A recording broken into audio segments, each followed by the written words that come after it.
নমস্কার। সত্য সন্ধানী ডাক্তার মনে আছে আমাদের সকলের।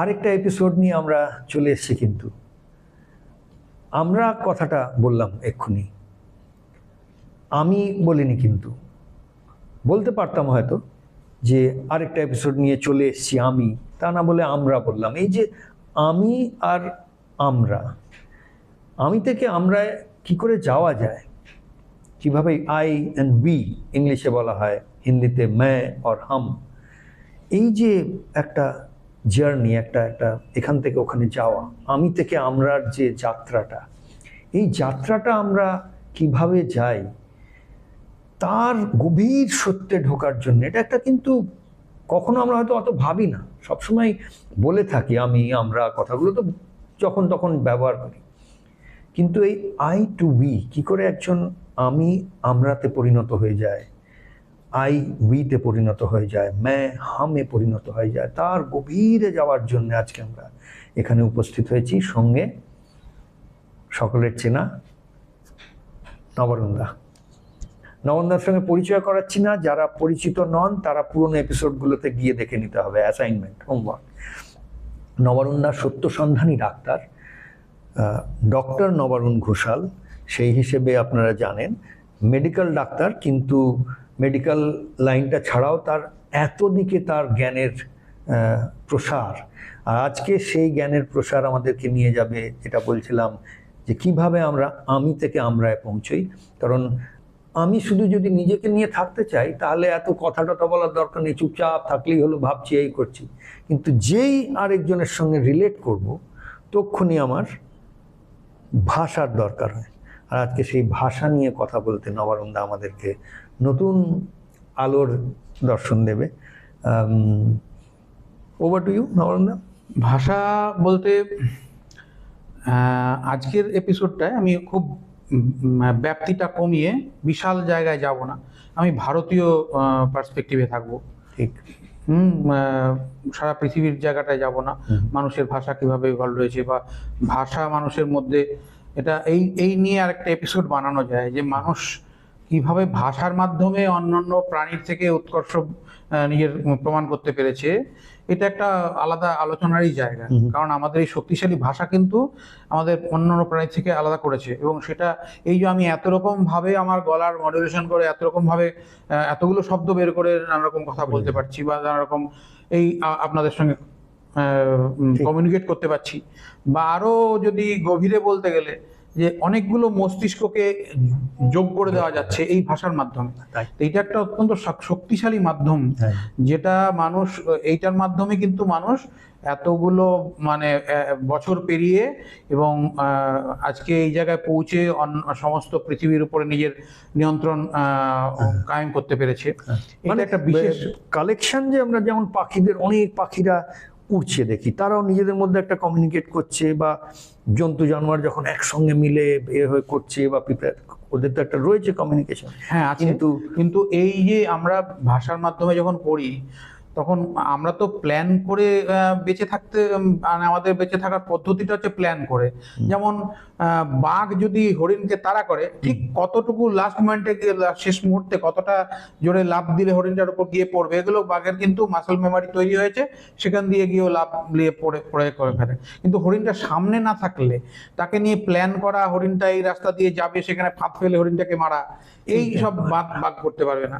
আমরা কিন্তু এই প্ল্যান করে কাজ করি, যেটা আমাদের ইন্দ্রিয় গ্রাহ্য নয় যে জগৎ, ইন্দ্রিয় গ্রাহ্য নয় যে বস্তু, সেগুলোকে নিয়ে পরিকল্পনা করে, সেইগুলো নিয়ে কিভাবে সেগুলোকে পাল্টাতে পারি, নিজেদের ফেভারে আনতে পারি, নিজেদের জন্য ব্যবহার করতে পারি।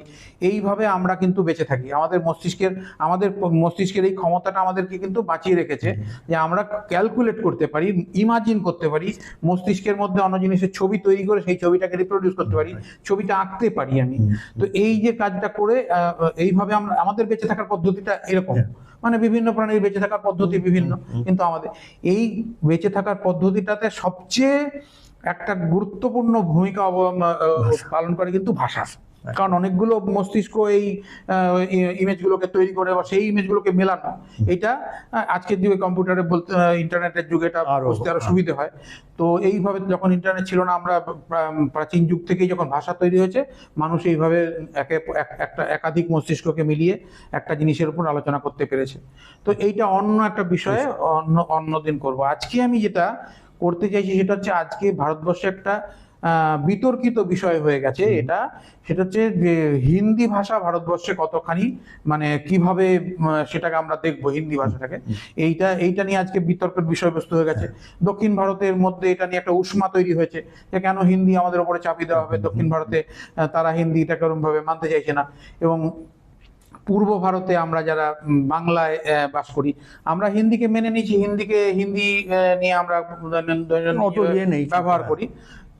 তো এই ব্যাপারে একটা আলোচনা আমাদের আজকে করবার আমার ইচ্ছে। কারণ হিন্দিটা ন্যাশনাল ল্যাঙ্গুয়েজ এই হিসেবে তো আমরা সকলেই জেনে নিয়েছি, মেনেও নিয়েছি, কিন্তু তার সম্বন্ধে জানা দরকার, কেন এলো, কোথার থেকে হলো, আচ্ছা আশাটাই কি সব থেকে বাঞ্ছনীয় নাকি অন্য কিছু হতে পারতো, এগুলো কিন্তু বিতর্ক সৃষ্টি করে প্রতিবাদ করা, ঝামেলা করা, এটা আমাদের উদ্দেশ্য এক্ষুনি নয় বলছি, মানে পরেও হয়তো নয়, না সেটা নয়, কিন্তু মেন যে মানুষ হিসেবে আমাদের এগুলো সম্বন্ধে সচেতন হওয়া উচিত। সত্যি তাই, মানে কতটা করলে পরে আমি ক্ষতি করব না, হিন্দি কতটা ব্যবহার করলে বা হিন্দি কতটা কিভাবে হিন্দি ব্যবহার করে আমরা মানুষের ক্ষতি করে দিতে পারি বা দেশের ক্ষতি করতে পারি, এই জিনিসটা যাতে না হয়, এটা খুব ইম্পর্টেন্ট। আমার মনে হয় একদম এগোনোর আগে এইটা খুব ইম্পর্টেন্ট, কারণ এই ডিসকাশনটাতে একটা চান্স রয়েছে যে লোকে এটা ভাবে এরা আবার শুরু করলো হিন্দির বিরুদ্ধে কিছু একটা, তা নয়। খুব জরুরি, আমরা যখন মেনে নিয়েইছি তাহলে এতটা বুদ্ধি বিবেচনা নিয়ে মানা উচিত যাতে আমরা ক্ষতিটা না করি। প্রথমত, আচ্ছা আরো একটু শুরু করার আগে বলছি, এই কারণে যে আমার জাস্ট মনে হলো এই ব্যাপারটা, যে ডাক্তারি যখন পড়ে মানুষ ডাক্তারি কাজটা শুরু করে, তখন তাদেরকে একটা ওই হিপোক্রেটাসের ওথ নিতে হয়। তারও কিন্তু একটা মেন জিনিস হচ্ছে যে আমি ক্ষতি করব, আমার ওষুধ দিয়ে পারপাসফুলি কাউকে ড্যামেজ করব না, কাউকে বিষ দেব না। কারণ মানে মানুষ তো ডাক্তারের কাছে আসে সব সমর্পণ করে, যে তাহলে একটা মেন জিনিস করতে হয় যে আমি ক্ষতি করব না, উদ্দেশ্যমূলকভাবে আমি আমার বিদ্যাকে কাউকে ক্ষতি করার কাজে ব্যবহার করব না। ঠিক কথাই। তো এই এবার হিন্দি নিয়ে বলতে গেলে আমরা বাঙালি, কিন্তু ভারতবর্ষের বিভিন্ন প্রান্তে মানুষ বিভিন্ন ভাষায় কথা বলেন। এ কথা অনস্বীকার্য যে অন্তত উত্তর ভারতে, দক্ষিণ ভারতে আমি খুব ভালো বলতে পারবো না, কিন্তু উত্তর ভারতে হিন্দি একটা, ইংরেজিতে একটা কথা আছে লিঙ্গুয়া ফ্রাঙ্কা বলে, যে কমন ল্যাঙ্গুয়েজ হিসেবে সারা পৃথিবীতে এখন ধরে নিন একটা কমন লিঙ্গুয়া ফ্রাঙ্কার কাজ করে ইংরেজি একটা ভাষা ওরকম ভাবে কাজ করে। ভারতবর্ষে কিন্তু হিন্দি সেইভাবে এখন কাজ করে, মানে হিন্দিতে আপনি অরুণাচল প্রদেশে গিয়ে বললেও সে হিন্দিতে আপনি তার সঙ্গে চলনসই ভাবে চালিয়ে দিতে পারবেন। গুজরাটে গিয়ে কথা বললেও তার সঙ্গে মোটামুটি আপনি দোকানদারের সঙ্গে করতে পারবেন।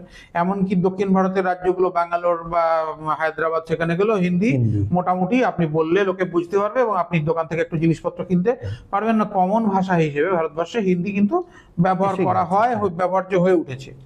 কিন্তু এর একটা অন্য জায়গা আছে, সেটা হচ্ছে যেটা নিয়ে দক্ষিণ ভারতীয়রা আপত্তি তুলেছে, এবং সত্যি সত্যি সেই আপত্তির জায়গা আছে, না হলে তারা তুলবে কেন। এবং বাংলাতেও তাই আছে। বাংলাতে এখন আমরা দেখছি বিভিন্ন ফেসবুকে বিভিন্ন জায়গায় করছে, বা বাঙালিরা উষ্মা প্রকাশ করছেন যে এখানে এসে সেই বাংলা বলবো না, আপনাকে জোর করে হিন্দি বলানো ইত্যাদি, এই জায়গাগুলো আস্তে আস্তে আসছে। সেই জায়গাগুলো আমরা সমর্থন করি না, কিন্তু হিন্দিকে এটা অনস্বীকার্য যে কমন ভাষা হিসেবে ব্যবহার করলে আমাদের সুবিধে হয়।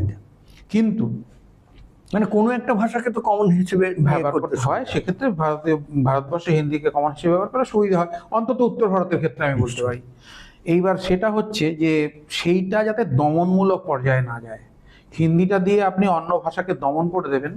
এবং সেই ভাষার, ভারতবর্ষ একটা অতি প্রাচীন দেশ, এবং সেই প্রাচীন দেশে মানে অনেক উৎকৃষ্ট ভাষার অবদান রয়েছে এই ভারতবর্ষের সংস্কৃতি গড়ে তোলার ক্ষেত্রে।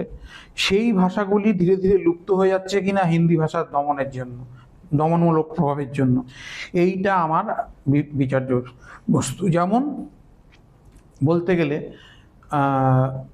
আমি একটা কথা বলছি আপনাকে, মনে করুন মহাভারতের কথা অমৃত সমান, কাশিরাম দাস ভনে শুনে পুণ্যবান। আপনি বাঙালি হিসেবে একদম পরিষ্কার বুঝতে পারছেন এই ভাষাটা বাংলা ভাষা, ঠিক আছে।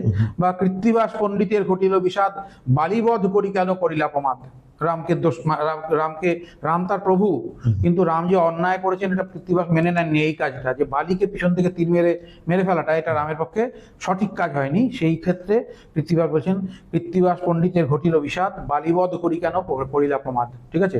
তো এখন এই দুটি শ্লোক আমি বললাম, দুটি শ্লোকই আপনারা বুঝতে পারলেন যে এটা পরিষ্কার বাংলা ভাষা। হ্যাঁ, কিংবা ধরে নিন গোবিন্দ দাস বা চণ্ডীদাসের পদাবলী, এই সমস্ত যদি আমরা শুনি আরো কিছুদিন পিছিয়ে গিয়ে, সেগুলো শুনলেও আমরা পরিষ্কার বুঝতে পারি এগুলো বাংলা ভাষা। আচ্ছা, এইবার বাংলা ভাষার এই বৈষ্ণব পদাবলী, এই সমস্ত যেখান থেকে এই কাব্যগুলো এসেছে, বিদ্যাপতি যিনি মৈথিলি কবি, তা মৈথিলি কবি তিনি ব্রজবুলি ভাষায় রচনা করেছেন কাব্য। সেখান থেকে বাংলার অনেক কাব্য এসছে, বাংলার সাহিত্য ওখান থেকে অনেক কিছু পেয়েছে। বলতে গেলে বাংলার কাব্যের একটা দিকে জন্মদাতা বিদ্যাপতি, মৈথিলি ভাষা থেকে তিনি ব্রজবুলি ভাষায়, যেটা তা তল সৈকতে বারি বিন্দু সম সুতমিত রমণী সমাজে, তো হে বিসরি মন তা হে সমর্পিলু অবমজু হব কোনো কাজে, মাধব হাম পরিণাম নিরাশা।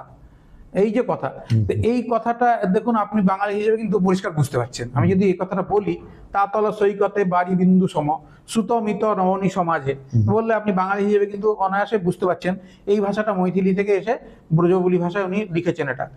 তো এই ভাষাটা বুঝতে এটা যারা মৈত্রী ভাষা বলে তারা একদম পরিষ্কার বুঝতে পারছে, হ্যাঁ, এটা মৈথিলিরই মতো। হ্যাঁ, কিন্তু বাংলা ভাষা তো আপনি এটা বুঝতে পারছেন।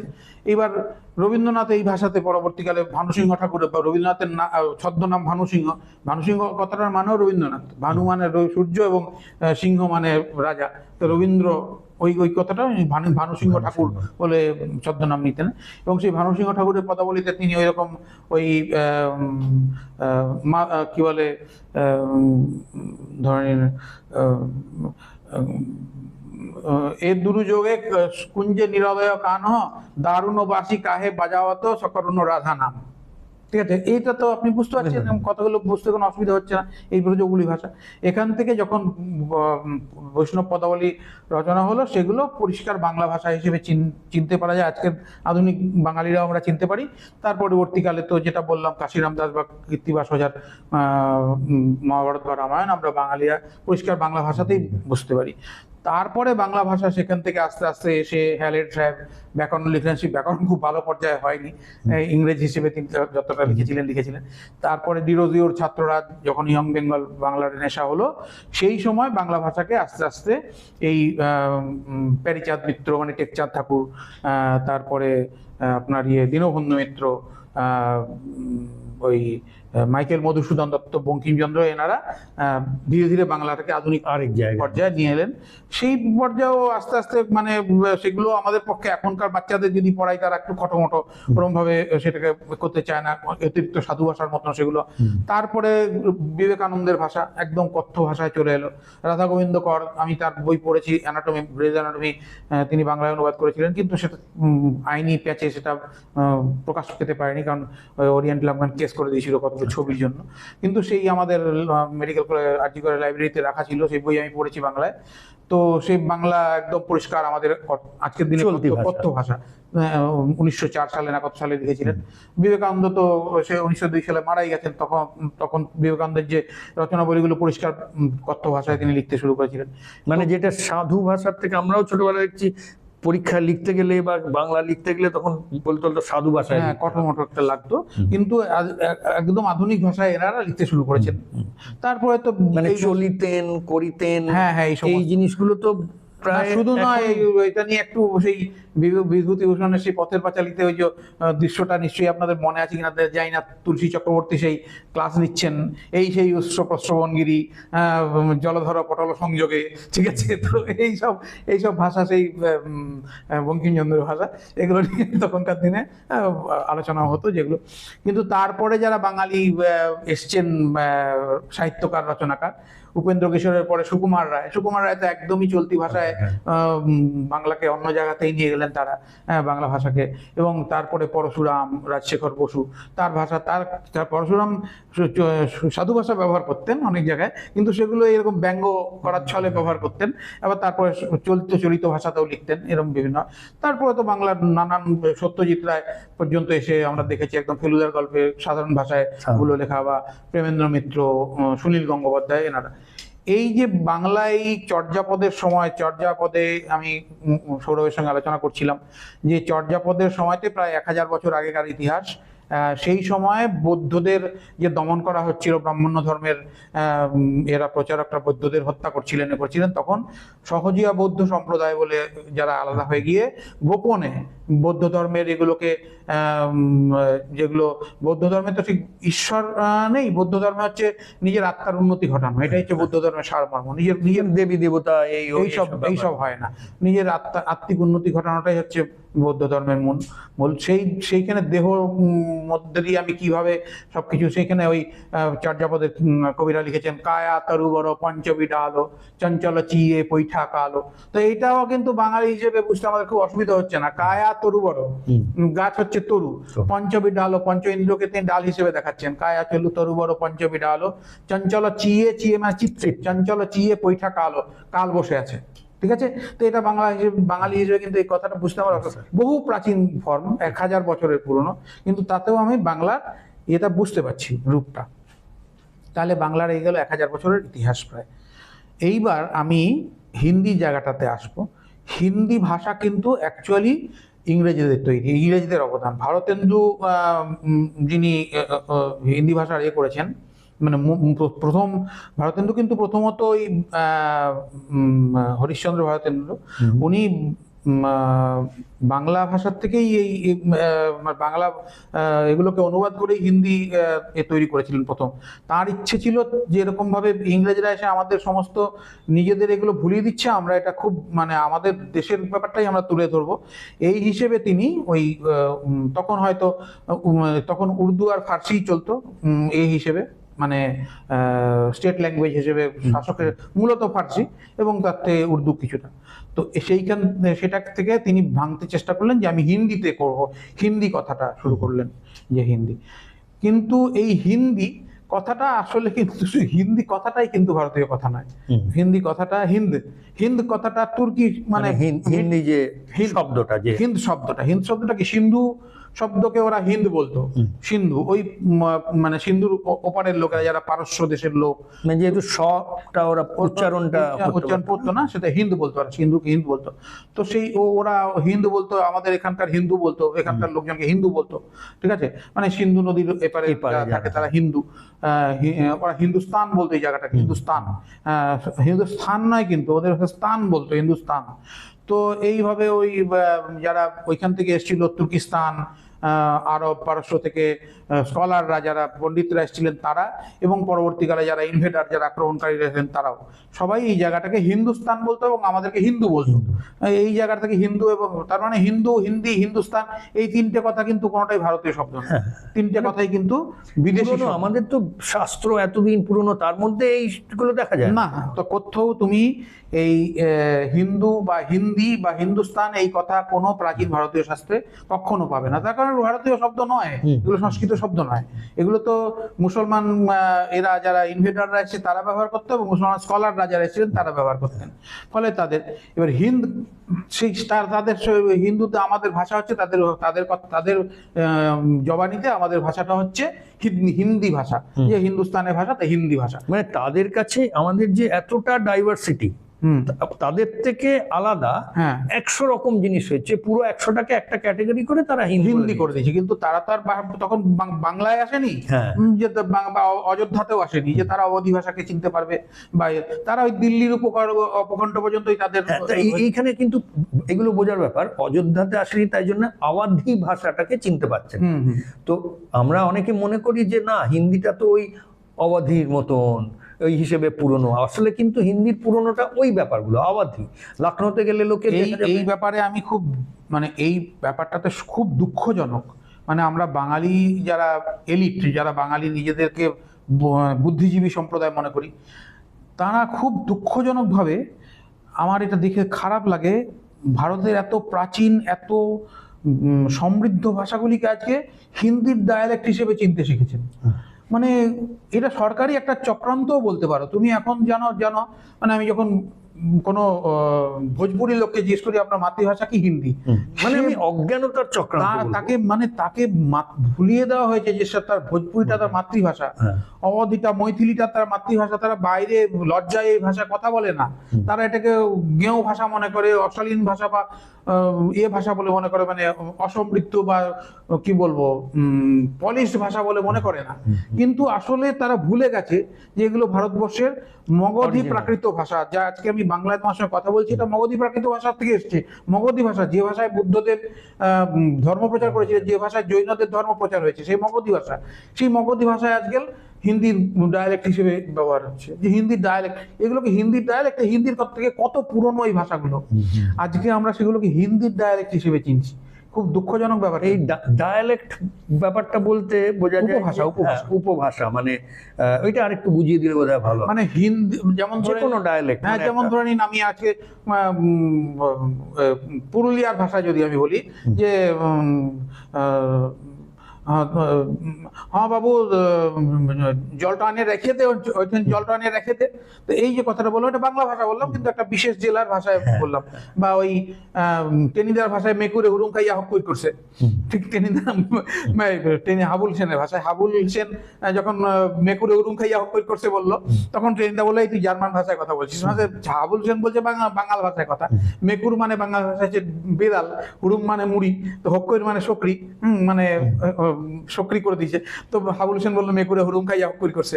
তো এইটা বাংলা ভাষার কতগুলো উপভাষা, বিভিন্ন জেলায় আলাদা ভাবে কত, মানে একটু অন্যভাবে কথাগুলোকে বলা হয়। কথা মূলত একই একই শব্দগুলো ব্যবহার হচ্ছে, কিন্তু লোকে কি যেভাবে উচ্চারণ করে তাদের একটু আলাদা, প্রত্যেকটা জেলায় জেলায় আলাদা উচ্চারণের পদ্ধতি। সেই জন্য উপভাষা, ভাষা আর উপভাষা, উপভাষাটাকে ইংরেজিতে বলা হচ্ছে ডায়ালেক্ট। তো কিন্তু সেক্ষেত্রে মগধী ভাষা বা ভোজপুরি ভাষা বা মৈথিলি ভাষা, এগুলো হিন্দির উপভাষা কি করে হবে? এগুলো তো নিজেদের তাদের সমৃদ্ধ ইতিহাস রয়েছে, প্রাচীন ভারতবর্ষের ভাষা। এগুলোকে দমন করে দেওয়া হয়েছে অ্যাকচুয়ালি। কেন করেছে? প্রথমত ইংরেজ কাজটা শুরু করেছিল, মানে তার মানে হচ্ছে যে কে প্যারেন্ট আর কে চাইল্ড, মানে কে কোথার থেকে কার জন্ম হলো সেটা না বুঝে আমি ভাবতে লেগেছি যে এটাই আগে, এর থেকে বোধহয় একটু ডায়ালেক্ট। একদম তাই, একদম তাই। এবার এইটা করে যেটা হয়েছে, তারা নিজেদের মাতৃভাষা বলতে এখন হিন্দি ভাষাটাকে বোঝে। এটা সরকারি শিক্ষায় হয়েছে জিনিসটা। ইংরেজরা প্রথম এই কাজটা শুরু করেছে, এবং পরবর্তীকালে আজকে ভারতবর্ষের স্বাধীন হওয়ার পরেও দুঃখজনকভাবে ভারতবর্ষের শাসকরা সেই কাজটাই চালিয়ে যাচ্ছেন। এটা ঠিক নয়। মানে আমি হিন্দি ভাষার এখন ভারতবর্ষে ধরে নিন 19 শতাব্দীতে 19th সেঞ্চুরি পর্যন্ত হিন্দি ভাষা বলে কোনো ভাষা ছিল না, তার আগে পর্যন্ত। তারপরে সিপাহী বিদ্রোহের পর ইংরেজরা দেখলো যে এখানে ইংরেজরা, আপনি শার্লক হোমসের ভাষায়, মানে ওখানে ওই মাহমেদ খান বলে একটা চরিত্র দিয়েছে। ওরা জানে না যে মোহাম্মদরা হিন্দু মুসলমান, সরি মাহমেদ সিংটা হিন্দু আর মোহাম্মদটা যে মুসলমান, এটা কোনান ডয়েলের ধারণা ছিল না। তিনি একটা চরিত্র তৈরি করেছেন মোহাম্মদ সিং বলে। তো মোহাম্মদ সিং হয় না, ঠিক আছে, মোহাম্মদ সিং বলে তো কোনো নাম হয় না। এবার ব্যাপারটা হচ্ছে উনি মোহাম্মদ সিং নাম করেছে। ব্যাপারটা হচ্ছে যে ওরা হিন্দু আর মুসলমান এই ব্যাপারটা জানতোই না ইংরেজরা। ওরা আমাদের সব হিন্দু বলতো, এবং সেটা খুব অপমানজনক অর্থে বলতো, মানে নেটিভ হিন্দু, হ্যাঁ, এইরকম একটা অপমানজনক অর্থে বলতো। আমরা সেটাকে এখন নিজেদের গর্সে হিন্দু হয় সেটা অন্য অর্থে বলি, যাকে সে বলি। কিন্তু হিন্দু কথাটা মুসলমানরা অন্যভাবে ব্যবহার করতো, ইংরেজরা অন্যভাবে ব্যবহার করতো, আমরা অন্যভাবে ব্যবহার করি। আমরা এখন নিজেদের একটা ধর্ম বলি এটাকে মুক্ত যা বলি। কিন্তু ইংরেজরা তখন বুঝতে পারলো, যখন সিপাহী বিদ্রোহের সময়, যেটাকে আমরা সিপাহী বিদ্রোহ ইংরেজরা বলে, আমরা সিপাহী বিদ্রোহ বলে বলি না, আমরা ওটাকে আমাদের প্রথম জাতীয় স্বাধীনতা সংগ্রাম বলে বলি আমরা। সেই স্বাধীনতা সংগ্রামে যখন ইংরেজ প্রায় পরাজিত হয়ে গেছিল সে সময়, এবং সে সময় কি কমান্ডে ছিলেন। কমান্ডে কাকে রাখা ছিল? বাহাদুর শাহকে। বাহাদুর শাহ যে সুপ্রিম কমান্ডার ছিলেন, এবং নানা সাহেব, তাতিয়া তোপি, ঝান্সি রানী লক্ষ্মীবাই, তারা তার সমস্ত জেনারেলস ছিল, তার সমস্ত বিভিন্ন জায়গায় এরা কাজ করতেন। এরা তো হিন্দু, আর যে বাহাদুর শাহ হচ্ছে মুঘলদের শেষ বংশধর। তাহলে সেই বাহাদুর শাহকে নেতা করে তারা এই লড়াইটা লড়ছিলেন। মঙ্গল পাণ্ডে তিনি ব্রাহ্মণ। তো এই যে গোটা এই যে ব্রাহ্মণ, হিন্দু, মুসলমান সব একসঙ্গে যে ইংরেজের বিরুদ্ধে লড়াইটা দিয়েছিল, এইটা থেকে ইংরেজ কিন্তু শিক্ষা পেল, যে এই ব্যাপারটা তখন ওরা বুঝলো যে এটা কিন্তু ঠিক নয়, এই ব্যাপারটা তাদের মধ্যে ফাটলটা ধরানো উচিত। তারপরে ডিভাইড অ্যান্ড রুল পলিসি তারা শুরু করে। সেই সময়তে এই হিন্দির উত্থান, তখন যদি আপনি এই প্রেমচাঁদ, যাদের আমরা এখন হিন্দি কবি বা এরা কিন্তু সব উর্দু স্ক্রিপ্টে লিখতেন। আচ্ছা, উর্দু স্ক্রিপ্টে লিখতেন। তখন দেবনাগরী স্ক্রিপ্ট ছিলই না। আচ্ছা। দেবনাগরী স্ক্রিপ্ট তো ছিল আমাদের প্রাচীন ভাষাগুলোতে, অবধি ভাষা দেবনাগরী স্ক্রিপ্টে লেখা। তুলসীদাসের রামায়ণ দেবনাগরী স্ক্রিপ্টে লেখা। তুলসীদাসের রামায়ণের যে ভাষাটা আমি যদি বলি, সেটাকে তুমি হিন্দি বলে কিছুতেই চিনতে পারবে না, কারণ সে অবধি ভাষা।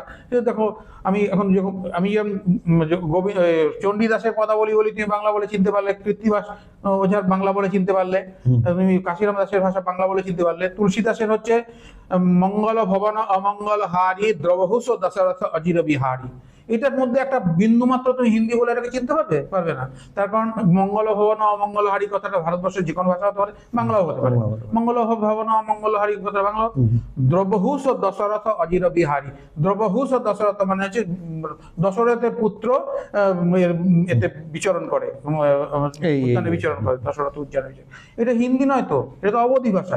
অতদিন আগে হিন্দির নামগন্ধও ছিল না অ্যাকচুয়ালি, কিন্তু তুলসীদাসকে হিন্দি কবি বলা হচ্ছে।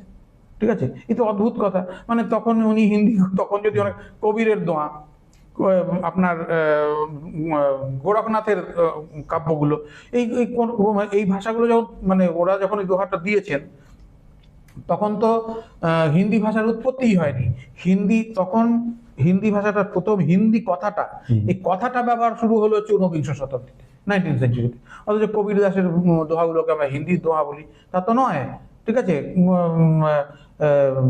এতে তুলসীদাসের রামায়ণকে আমরা হিন্দি বলি, তা নয়। এগুলো সমস্ত ভারতবর্ষের প্রাচীন ভাষাগুলোতে লেখা, অবধি ভাষাতে লেখা, ভোজপুরি ভাষায় গোরখনাথের লেখা কাব্যগুলো লেখা, এই সমস্ত ভারতবর্ষের প্রাচীন ভাষাগুলোতে লেখা। মৈথিলি ভাষায় মৈথিলি থেকেই বিদ্যাপতির কাব্যিক ব্রজবুলি, বিদ্যাপতির কাব্য লেখা মৈথিলি ভাষা। তো এগুলো ভারতবর্ষের প্রাচীন বড় বড় ভাষাগুলো, সমৃদ্ধ ভাষাগুলোতে তারা রচনা করেছিলেন, সেগুলো হিন্দি নয়।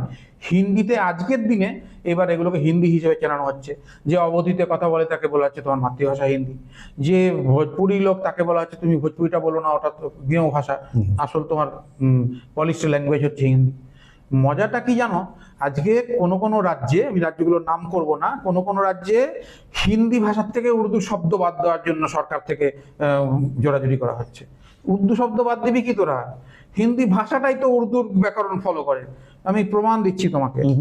সেটা হচ্ছে সংস্কৃতে রাম যায়, এটা সংস্কৃতে বললে তুমি কি বলবে? রাম গচ্ছতি। সীতা যায়, কি বলবে? সীতা গচ্ছতি। সীতা গচ্ছতি, রাম গচ্ছতি, রাম গচ্ছতি, সীতা গচ্ছতি। মানে স্ত্রীলিঙ্গ পুল্লিং এর ভার্বে কোনো স্ত্রীলিঙ্গ পুল্লিঙ্গ হয় না সংস্কৃত, ভারতীয় কোনো ভাষাতে হয় না। হ্যাঁ, রাম যাচ্ছন্তি, সীতা যাচ্ছন্তি, তুমি উড়িয়ায় যদি বলো, যদি বাংলায় বলো রাম যায় সীতা যায়, মানে যাচ্ছন্তা হয়ে যাবে না, বা না, ভোজপুরি ভাষা হলে রাম যাওয়াতানি, সীতা যাওয়াতানি, আওয়াতানি। ঠিক আছে, কখনো আলাদা হয় না। কিন্তু হিন্দিতে বলতে গেলে রাম যাতা হ্যায়, সীতা জাতি হ্যায়। তাহলে ভার্বের যে লিঙ্গ, এটা কিন্তু ভারতীয় নিয়ম নয়, এটা হচ্ছে ইসলামিক নিয়ম। তাই ইসলামিক, এটা ভারতীয় পার্সি ভাষা, ওইসব ভাষা। সেখান থেকে উর্দু ভাষাটা, উর্দু ভাষা, উর্দু কথাটা কোথা থেকে এলো? ওয়ার্দ থেকে। ওয়ার্দ মানেটা কি? ওয়ার্দ মানে হচ্ছে, ওয়ার্দ কথাটা তুর্কি কথা অ্যাকচুয়ালি। এটা চিঙ্গিস খানের বাহিনীও নিজেদের ওয়ার্দ বলতো। তখন তারা মুসলমান ছিল না, তার পরবর্তীকালে তো ওই অঞ্চলগুলোতে, সেন্ট্রাল এশিয়াতে মুসলমান সবাই হয়ে গেল। মঙ্গোলিয়া অবশ্য মুসলমান আলটিমেটলি হয়নি, মঙ্গোলিয়া পরবর্তীকালে বুদ্ধিজম করেছে, মঙ্গোলিয়ার নিজস্ব ধর্মও রয়েছে, কিন্তু সেন্ট্রাল এশিয়াটা মুসলমান, তাজিকিস্তান, তুর্কমেনিস্তান, উজবেকিস্তান, কাজাখস্তান এগুলো মুসলিম হয়ে গেছিল। পরবর্তী রাশিয়ার অনেকগুলো অঞ্চল মুসলিম হয়ে গেছে।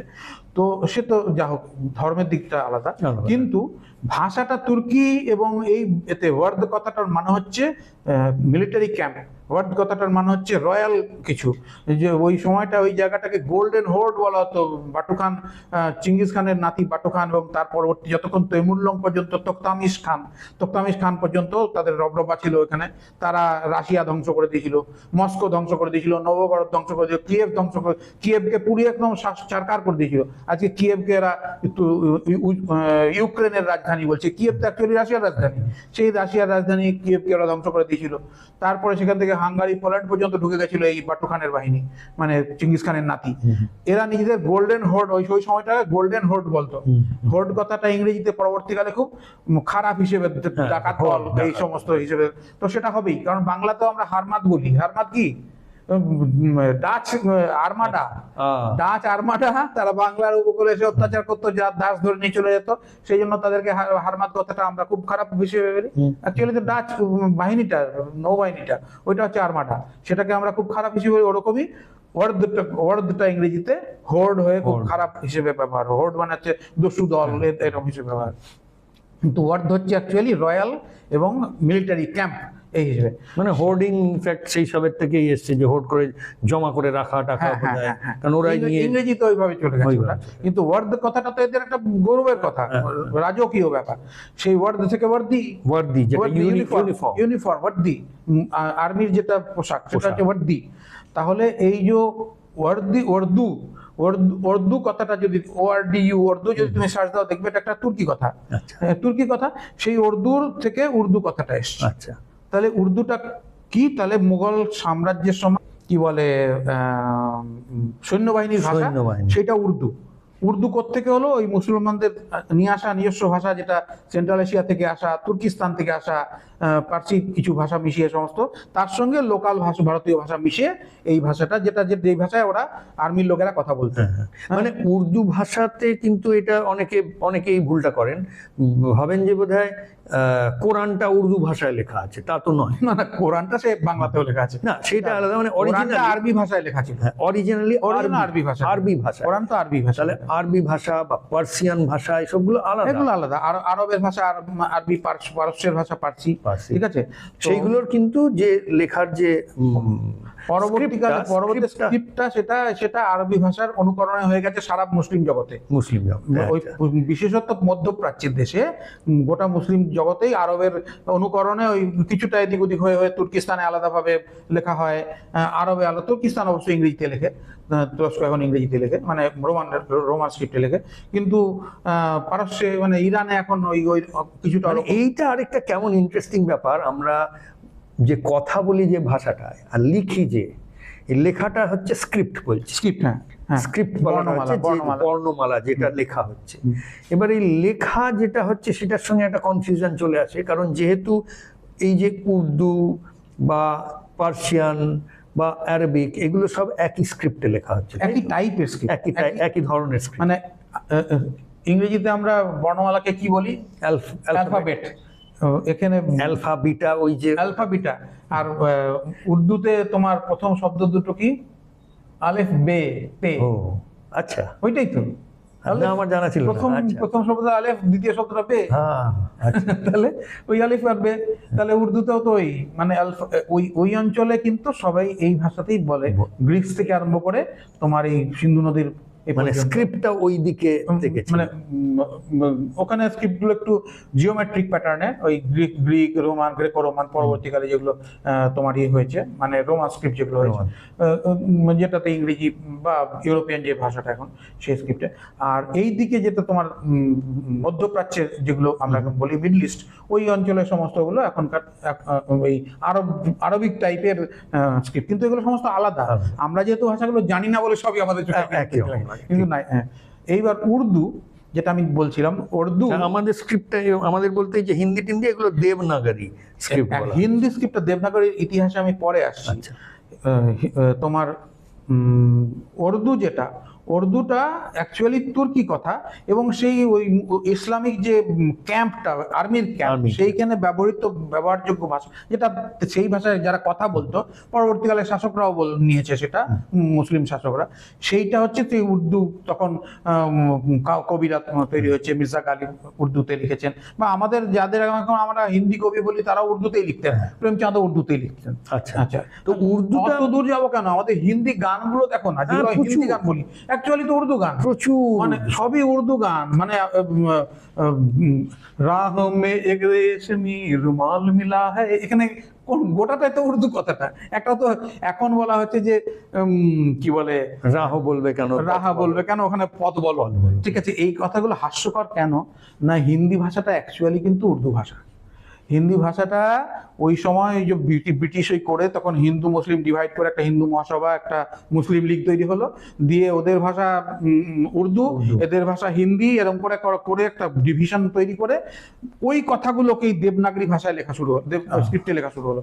দেবনাগরী হচ্ছে আমাদের ভারতের সুপ্রাচীন সংস্কৃত স্ক্রিপ্ট, যেখান থেকে আস্তে আস্তে দেবনাগরী এবং ব্রাহ্মী দুরকম আমাদের স্ক্রিপ্ট ছিল। তার দক্ষিণ ভারতের তামিল, ব্রাহ্মীটা অনেকটাই দেবনাগরী স্ক্রিপ্টের উপর নির্ভরশীল, এবং দেবনাগরীর থেকে প্রাকৃত ভাষা স্ক্রিপ্টগুলো থেকে আমাদের বাংলা ভাষায় আধুনিক যা যা ভাষা দেখি সবই ওখান থেকে ডিসেন্ড করেছে। আমাদের দেখবে ক দেবনাগরীর থেকেই প্রায় এসছে, একই রকম দেবনাগরী কটা এরকম একটুখানি আমাদের আলাদা হয়ে যায়, এরকম সমস্ত দেখবে দেবনাগরী ভেঙে ভেঙে ব্রাহ্মী। উড়িয়া ভাষা দেখলে তাই একটু আলাদা বোঝা যায়। উড়িয়া ভাষাটা ওই দেবনাগরী স্ক্রিপ্টটাকে যদি তুমি উড়িয়া ভাষার কারণটা হচ্ছে দক্ষিণ ভারতের সব ভাষাই গোল গোল করে, তার কারণ হচ্ছে ওরা কলা পাতায় লিখতো, আচ্ছা, আর উত্তর ভারতের তো তাল পাতায় লিখতো। কলা পাতা ওইভাবে লিখতে গেলে লাইন টানতে গেলে ছিঁড়ে যাবে, ওই জন্য ওদের গোল করে লিখতে হতো। দক্ষিণ ভারতের সব ভাষাগুলোতে গোল গোল, কন্নড় ভাষা, মালায়ালাম, তামিল, উড়িয়া সব ওই গোল গোল, কারণ কলা পাতায় কলা পাতায় লিখতে গেলে তুমি লাইন টেনে নিলে কলা পাতা ছিঁড়ে যাবে। উত্তর ভারতের তাল পাতায় তালপত্র, ভূর্জপত্র এসব লেখা হতো, সেখানে এই লাইন টানতে জিওমেট্রিক প্যাটার্নে অসুবিধা নেই, কিন্তু ওখানে জিওমেট্রিক প্যাটার্ন আনতে গেলে কেটে যাবে, ওই জন্য ওরা গোল গোল করে লিখতো। কিন্তু কথাগুলো স্ক্রিপ্ট কটা ওইরকমই, শুধু এরকম করে মাত্রাটা আমরা এরকম ভাবে সোজা না দিয়ে গোল করে দিলাম, ওই কটা ওইটাই আছে। আচ্ছা, যাই হোক, তো আমি যেটা বলছিলাম সেটা হচ্ছে যে এই দেবনাগরী ভাষায় উর্দুটাকে লিখে কিছু তৎসম শব্দ তার মধ্যে ঢুকিয়ে, বাংলা তৎসম ইত্যাদি শব্দ ঢুকিয়ে নতুন একটা ভাষা হলো হিন্দি ভাষা। মানে দেবনাগরী বর্ণমালায় বলবো, দেবনাগরী বর্ণমালায়, স্ক্রিপ্টে দেবনাগরী বর্ণমালায় ওই লিখে। ইভেন নেতাজি যখন, মানে আমি চেষ্টা করছি একদম আমাদের এই ডিসকাশনে তো ভাষা বর্ণমালাটাকে আলাদা করার, কারণ এই কনফিউশনটা একটা একদম একদম একদম ঠিক, তুমি ঠিক পয়েন্টে ধরেছো। ওই বর্ণমালাটাকে ভুল করে ভাষা বললাম। দেবনাগরী স্ক্রিপ্টে উর্দু লিখে এবার সেটাকে হিন্দি বলে চালানো হলো।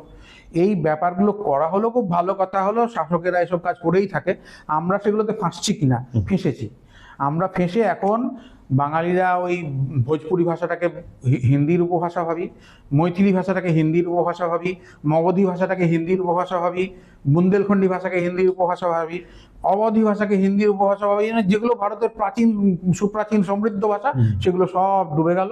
এইটা কিন্তু স্টালিন, এম কে স্টালিন যে ওই তামিলনাড়ুর মুখ্যমন্ত্রীরা বলেছেন কিন্তু, যে উত্তর ভারতের অনেকগুলো ভাষাকে ডুবিয়ে দিয়েছে হিন্দি। সত্যি কথাই বলেছে, একদম ঠিক কথা, যে এই ভাষাগুলোকে দমন করে দিয়ে অ্যাকচুয়ালি হিন্দিকে চালিয়ে দিচ্ছে। এই জিনিসটা ঠিক না। হিন্দি ভাষা কমিউনিকেশনের ভাষা হিসেবে আমাদের সুবিধেই তো সেটাতে। আমরা হিন্দিতে কথা বললে গুজরাটে গিয়ে লোকে বুঝতে পারছে, সে তো আমাদের সুবিধে, সেটা আমরা ব্যবহার করতেই পারি। কিন্তু এত সমৃদ্ধ ভাষাগুলোকে নষ্ট করে হিন্দিতে করা, এটা তো ঠিক নয়। বাংলা ভাষাকেও তুমি এই যদি চলতে থাকে, আমি তোমায় বলছি, কলকাতায় 50 বছর পরে কেউ বাংলায় কথা বলবে না, হিন্দিতে কথা বলবে। কারণ আমি দেখতে পাচ্ছি বাঙালি লোকেরা হিন্দিতে কথা বলতে পারবে, ভুল ভাল বলছে, আত্মশ্লাঘা বোধ করে হিন্দিতে কথা বলতে পারলে। হ্যাঁ, আমি ভালো হিন্দি বলতে পারবো, কারণ আমার প্র্যাকটিক্যালি মাতৃভাষার মতোই হিন্দিটা। কিন্তু কলকাতার বাঙালিরা দেখবে বরং বলছে, ভাঙা ভাঙা হিন্দি বলছে, কিন্তু বললে কেউ একটা গর্ববোধ করে। এটা তো ঠিক না। তোর বাংলা ভাষাটা তো গর্ববোধ করা উচিত। আজকে বাংলা ভাষাটা আমার ঠিক আসে না, ওটা ইংরেজি ভাষাটা খুব ভালো আসে, বাংলাটা ওর আসে না। হ্যাঁ, ফলে কি ও মানে আসে না, ওই যে হিন্দি থেকে আসছে, কিন্তু আতা নেই, হিন্দি বলে আতা নেই, মানে আমি ঠিক বলতে পারি না। এটা খুব একটা ভালো ব্যাপার। আমার ছেলেটা না ভালো বাংলা বলতে পারে না, ইংরেজি মিডিয়াম পড়ে তো বাংলা বলতে পারে না। এই ব্যাপারটাতে ও কি বঞ্চিত হবে? ও বঙ্কিমচন্দ্র থেকে বঞ্চিত হবে, ও সুকুমার রায় থেকে বঞ্চিত হবে, ও বিভূতিভূষণ থেকে বঞ্চিত হবে, ও পরশুরাম থেকে বঞ্চিত হবে, রবীন্দ্রনাথ থেকে বঞ্চিত হবে, নজরুল থেকে বঞ্চিত হবে। সমস্ত ভালো ভালো সাহিত্য, যত বাংলার এত রিচ এই ভান্ডার, সমস্ত থেকে ও বঞ্চিত হয়ে যাবে। ও পড়তেই পারবে না এগুলো। এই যে মানে অসাধারণ রত্নভাণ্ডার, এ আরও পড়তে পারবে না। এই রত্নভাণ্ডার সত্যি করে বলতে গেলে আমাদের কিন্তু বাংলা যারা আমরা উপলব্ধি করছি, আমাদের দায়িত্ব মানুষকে এই রচনা, মানে যদি আজকের দিনে আমি তো ভেবেছি চ্যানেল খুলে আমি গল্পগুলো পড়বো, এই পরশুরামের গল্প, এই সুকুমার রায়ের গল্প। ওই তুমি বললে, তুমি আমাকে খুব এ করো, আমি সুকুমার রায়ের গানগুলো আর.ডি. বর্মনের সুরে করেছি, মজা করবার জন্যই করেছি, মজা করেও যদি লোকে শোনে। এবং আর.ডি. বর্মনের সুরগুলো আমি দেখেছি অনেকগুলো সুকুমার রায়ের গানে খুব সুন্দর ছন্দে ছন্দে বসে যায়, ওই জন্য অনেকগুলো গান আমি করেছিলাম আর.ডি. বর্মনের সুরে। এটা সকলের জেনে নেওয়া উচিত। একটা কথা প্রসঙ্গে উঠলো বলে আমরা যা বলে থাকি সবসময়, আমি শুরু করি যখন বলি সত্যসন্ধানী ডাক্তারের যে বিভিন্ন দিকের যে তার ট্যালেন্ট বা তার যে মহিমা বলবো আমি, মানে তার মধ্যে কিন্তু যত সুকুমার রায়ের কবিতা সেগুলোকে আর.ডি. বর্মনের সুরে গেয়ে নিজের মানে ভয়েস দিয়ে ভোকাল গেয়ে স্টুডিওতে ভালো করে রেকর্ড করে এগুলো ইউটিউবে ছাড়া আছে। প্রত্যেকে দেখবেন, এটা দেখবেন মানে দেখবেন, শুনবেন আর ছড়াবেন। সেই জন্যই এগুলো করা। এর মধ্যে দিয়ে আশা করছি এগুলো সব আরো ছড়াবে, ওকে জানতে পারবে। তো এই ব্যাপারটা আমাদের প্রমোট করা উচিত বাচ্চাদের মধ্যে, ভবিষ্যৎ প্রজন্মের মধ্যে। আমাদের এই সমস্ত অসাধারণ সাহিত্য ভাণ্ডার এগুলো নষ্ট হয়ে যাওয়া খুব, মানে ঠিক আছে যদি না পড়তে পারে অন্তত ইউটিউবে এই গল্পগুলো যদি আমরা পড়ে রেখে দিই, তাহলে যদি সেগুলো শোনেও। হ্যাঁ, চিকিৎসা সংকট একটা অসাধারণ লেখা। চিকিৎসা সংকট, এই চিকিৎসা ব্যবস্থাটাকে ব্যঙ্গ করে, মানে পরশুরামের অসাধারণ লেখা। আচ্ছা, সেই চিকিৎসা সংকট আমরা কেউ পড়িনি, মানে আমাদের পরবর্তী প্রজন্ম কেউ পড়েনি। এরকম অসাধারণ সমস্ত লেখা। জাবালি, পরশুরামের জাবালি, রামচন্দ্রের মানে দশরথের সভা ইয়ে ছিলেন, পণ্ডিত ছিলেন জাবালি। সেই জাবালিকে কিভাবে নির্বাসন দেওয়া হলো, জাবালি কে নাস্তিক বলে ডিসকার্ড করে দেওয়া হলো, সেই নিয়ে পরশুরামের অসাধারণ লেখা। সেই জাবালি মানে একখানা পরশুরামের গ্রন্থাবলী। আমার অত্যন্ত প্রিয় পরশুরাম, মানে রাজশেখর বসু অত্যন্ত প্রিয় লেখক আমার। তো তাদের লেখাগুলো মানে আমার ভবিষ্যৎ প্রজন্ম পড়তে পারবে না, আমার দুঃখ হয়। সত্যি বলছি, আমার ভীষণ দুঃখ হয় যে এগুলো, এই রস থেকে বাঙালির ভবিষ্যৎ প্রজন্ম বঞ্চিত হয়ে যাবে যদি বাংলা ভাষাটা নষ্ট হয়ে যায়। শুধু মানে যেটা অলরেডি এক্সিস্ট করে রয়েছে সেটার থেকে বঞ্চিত হওয়াটা একটা ব্যাপার, কিন্তু ওটার থেকে যদি বঞ্চিত না হয় তাহলে নতুন যে প্রজন্ম তাদের তো নিজেদেরও চিন্তা বুদ্ধি আছে, আটকে গেছে, সেটা আটকে গেছে। এই যে আমরা ইনপুটগুলো পেয়েছি, এত কথা যে আমি বলতে পারছি, তার কারণ আমি শিশুকালে রবীন্দ্রনাথের আমার বাবা বাধা দিতেন না। রবীন্দ্রনাথের উপন্যাসগুলো আমি শিশুকালে তখন বুঝিনি, সেই শিশুকালে রবীন্দ্রনাথের উপন্যাসগুলো আমি পড়ে ফেলেছি। এগুলো আমার মধ্যে রয়ে গেছে, তারই কিছু কিছু রিপ্রোডাকশন এখন হচ্ছে। রবীন্দ্রনাথের ওই মহাকাব্য, অতগুলো মহাসাহিত্য, তার কিছু কিছু ঢুকে গেছে। হ্যাঁ, তো সেইগুলো মানে তার থেকেই কিছু কিছু অংশ বেরিয়ে আমি তোমার সঙ্গে আজকে কথা বলছি। এগুলো থাকবে না, মানে যদি রবীন্দ্রনাথ সে পড়তে না পারে, পড়তে না জানে, রবীন্দ্রনাথকে এত বিশাল সাহিত্য সে যদি তার রস উপভোগ করতে না পারে, তাহলে সে কিন্তু আর রিপ্রোডিউস করতে পারবে না। বাঙালি জাতি হিসেবে তাদের উৎকর্ষটা সেটা নষ্ট হয়ে যাবে। এইটা কিন্তু আমাদের একটা দেখা কর্তব্য যে আমরা আলটিমেটলি গিয়ে হিন্দির চাপে বাংলাও নষ্ট হয়ে যাবে, যেমনভাবে ভোজপুরি নষ্ট হয়ে গেছে, যেমনভাবে মৈথিলি নষ্ট হয়ে গেছে, যেমনভাবে অবধি নষ্ট হয়ে গেছে, সেরকম বাংলা ভাষাও কি লুপ্ত হয়ে যাবে হিন্দির চাপে? এইটার বিরুদ্ধে আমার বক্তব্য। মানে হিন্দিকে কমন ল্যাঙ্গুয়েজ হিসেবে ইউজ করার বিরুদ্ধে আমার বক্তব্য নয়। হিন্দি কমন ল্যাঙ্গুয়েজ ইউজ করলে আমার সুবিধে হয়, কিন্তু দমন করে দিয়ে, ভাষাটাকে লুপ্ত করে দিয়ে, তার উৎকর্ষ নষ্ট করে দিয়ে একটা ভাষাকে চাপিয়ে দেওয়া বিদেশি ভাষা। অ্যাকচুয়ালি হিন্দিকে আমি একটা বিদেশি ভাষা হিসেবে দেখি। অ্যাকচুয়ালি ওটা উর্দু ভাষা, দেবনাগরীতে লেখা হয়, আর কিচ্ছু নয়। ওর গোটা গ্রামারটা আমি তোমায় বললাম যে এই যে একটা উদাহরণ দিলাম যে ভার্বের ক্রিয়াপদের লিঙ্গ, এটা ভারতীয় ভাষায় হয় না। আরেকটা উদাহরণ দিচ্ছি তোমাকে, সেটা হচ্ছে রামস্য মাতা সীতায়া পিতা। সীতার লিঙ্গ সীতার গায়ে থাকে, সীতার পিতার লিঙ্গ কিন্তু সীতার গায়ে আসবে না। সীতা রামস্য মাতা, রামের লিঙ্গ রামের গায়ে রইবে, সীতার লিঙ্গ সীতার গায়েই থাকবে। সীতায়া পিতা, সীতার পিতা সীতায়া পিতা, সীতার পিতাটা কিন্তু সীতার গায়ে, সীতার লিঙ্গটা সীতার গায়ে রয়েছে। হিন্দিতে বা উর্দুতে কি হবে? রাম কি মাতা, মাতার লিঙ্গ রামের গায়ে চলে এলো। সীতা কা পিতা, পিতার লিঙ্গ সীতার গায়ে চলে এলো। এইটা কিন্তু ভারতীয় ভাষা, ভারতীয় আধুনিক ভাষাগুলোতে নেই। রামেরও মা, বাংলায় রামেরও মা সীতারও মা, রামের মা সীতার মা, এখানে বাংলায় তো এই ডিভিশনটাই নেই, কিন্তু সংস্কৃতে এই ডিভিশনটা আছে। কিন্তু সংস্কৃতে যার লিঙ্গ তার গায়েই থাকে। মানে এটা এখানে যেটা আরেকটু যদি তাড়াতাড়ি বলা হচ্ছে বলে বুঝতে পারছি না, যদি তাদের জন্য বলি যে সংস্কৃততে রয়েছে যে যদি আমি রামের মায়ের কথা বলছি আর সীতার মায়ের কথা বলছি তাহলে আমি একটু আলাদা করে বলবো, কিন্তু না মানে আমি আরেকবার উদাহরণটা ওই কম বলেছি বলে বোঝা গেল না। রামস্য মাতা, রামস্য পিতা। দেখুন পিতা ক্ষেত্রে এবং মাতার ক্ষেত্রে রামের গায়ে রামের লিঙ্গ থাকছে, রামস্য মাতা, রামস্য পিতা। সীতার ক্ষেত্রে যখন আমি বলবো সীতায়া মাতা, সীতায়া পিতা, তাহলে সীতার লিঙ্গটা সীতার গায়ে সবসময় থাকছে। ওই যে লিঙ্গটা আসা আর আয়া এইটা আলাদা আলাদা ভাবে হচ্ছে, কিন্তু রামের গায়ে রামেরটা থাকছে, সীতার গায়ে সীতারটা থাকছে, যেটা হিন্দির ক্ষেত্রে, বাংলার ক্ষেত্রে এটা নেই। না, বাংলাতে এটা আনাই হলো না। হিন্দির ক্ষেত্রে রাম কি মাতা বলা হচ্ছে আর সীতা কা পিতা, যদিও কিটা হচ্ছে স্ত্রীলিঙ্গ আর কাটা হচ্ছে পুলিঙ্গ, কিন্তু রাম কি মাতা, রামকে যেন মানে মায়ের লিঙ্গ, মায়ের যে তোলে ওই লিঙ্গটা মানে সাবজেক্টের, অবজেক্টের লিঙ্গ সাবজেক্টের গায়ে চলে আসছে। ঠিক আছে, এই কর্তা মানে কর্মের লিঙ্গ কর্তৃর গায়ে চলে আসছে, কর্তার গায়ে চলে আসছে। এইটা আমাদের ভারতীয় নিয়ম নয়, কিন্তু সেই ইসলামিক নিয়ম। সেটা উর্দুতে আছে। উর্দু থেকে এবারে উর্দুকে যেহেতু হিন্দিকে এখন উর্দু থেকে হিন্দি বানানো হয়েছে, ওই ওটা রয়ে গেছে। আর কোথার থেকে তোরা উর্দুর চিহ্ন মুচবি হিন্দির গায়ের থেকে? ওটা অঙ্গ প্রত্যঙ্গে লেপ্টে রয়েছে, ওটা উর্দু ভাষাই। তোমরা দেবনাগরীতে লিখে ওটাকে করতে পারো না। ওটা ভাষার তৈরি করেছিল ইংরেজ ওই বিশেষ স্বার্থে, এবং সেইটা তোমরা ব্যবহার করে তোমাদের স্বার্থে কি জানি না, তোমরা ওই অন্য ভারতীয় ভাষাগুলোকে দমন করে দিয়ে তোমরা এখন উর্দুকে এই হিন্দি বলে চালিয়ে, হিন্দিকে কতগুলো তৎসম শব্দ ঢুকিয়ে যত মানে হিন্দি পুরনো যত গান, যেটা হিন্দি গান আমরা বলি, এগুলো অ্যাকচুয়ালি উর্দু গান। হ্যাঁ, মেরে মেহবুব কয়ামত হোগি, আজ রুতওয়া তেরে গলিও মে মোহাব্বত হোগি, একটাও হিন্দি কথা, গোটাটাই তো উর্দু কথা। ঠিক আছে, তো এই যে উর্দু কথাগুলো, এবার এই উর্দু গ্রামারটা যখন হিন্দির মধ্যে অলরেডি মানে রয়ে গেছে, এই গ্রামারটাকে আপনারা সরাতে পারবেন না, কারণ ওটা সেই ভাষাটাই, উর্দু ভাষাটাই তো, গ্রামারটাকে কি করে সরাবেন? উর্দু গ্রামারটা কিন্তু হিন্দিতে ব্যবহার হচ্ছে, সংস্কৃত গ্রামার ব্যবহার হচ্ছে না, ভারতীয় কোনো গ্রামার ব্যবহার হচ্ছে না, সেই মুসলমানদের গ্রামার এখানে ব্যবহার হচ্ছে, ইসলামিক রীতির গ্রামারটা ব্যবহার হচ্ছে। তাহলে সেই ইসলামিক রীতির গ্রামার যদি ভাষাটা থাকে, তাহলে আপনি ওটাকে ভাষাটাকে আলাদা কি বলছেন? উর্দু ভাষাটাকেই তো আপনি ওইভাবে লিখছেন, খালি লেখার যেহেতু স্ক্রিপ্ট ব্যবহার করছেন দেবনাগরী ভাষা, প্রাচীন একটা দেবনাগরী ভাষা, যেটা সংস্কৃত ভাষা, যেটা অবধি ভাষা, ভোজপুরি, সবাই যেটা দিয়ে লিখতো, সেই ভাষাটাকে আপনি লিখে উর্দুটাকে লিখে বলছেন এটা হিন্দি ভাষা।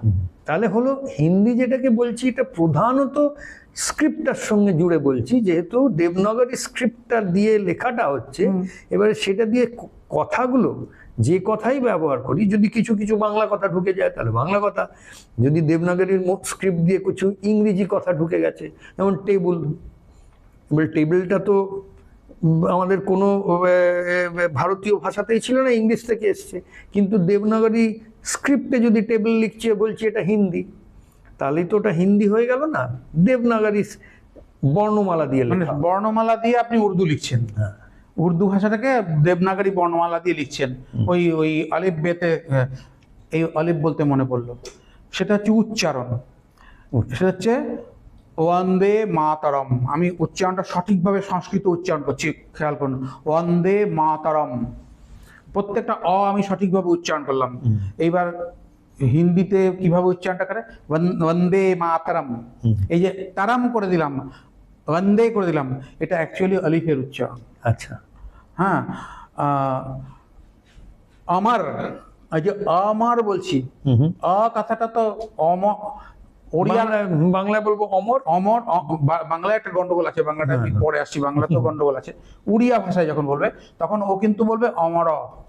আচ্ছা, উড়িয়া ভাষায় বললে অমর, ও কিন্তু একদম ঠিক উচ্চারণটা করলো। ভোজপুরি ভাষায় যখন বলবে ও কিন্তু বলবে কাহা যাই ব, ও এর উচ্চারণ করবে।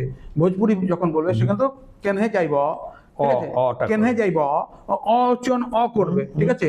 হ্যাঁ, পানি পিব অ উচ্চারণ অ করছে, কিন্তু আমি কি বলছি, যখন হিন্দি বলছি জয়, জয় বলছি না, উড়িয়ারা কিন্তু জয় বলবে, জয় জগন্নাথ, হুম।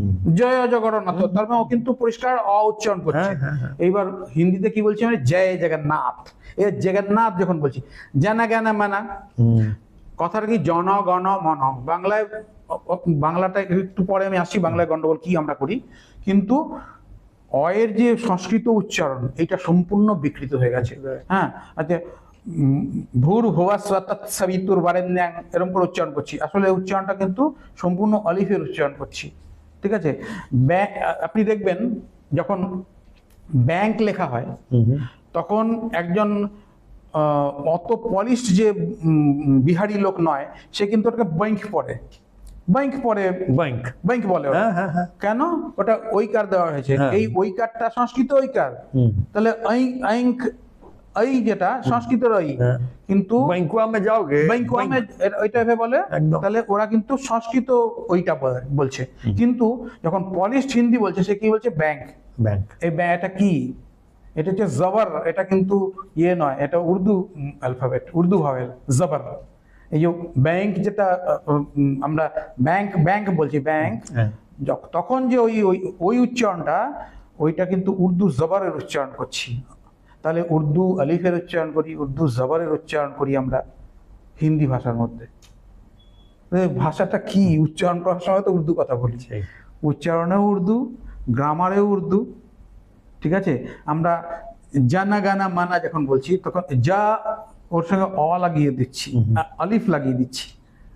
আমার বলছি, আমার जो था सो मर गया, लक्ष्मण काटता घास, আমার, আমার তো কথাটা নয়, অমর, অমর, অমর। তো এবার বাংলায় মুশকিলটা হচ্ছে, বাংলায় এবার অমর বলি আবার, ও করে, ও দ্বিতীয়টাতে ওকার।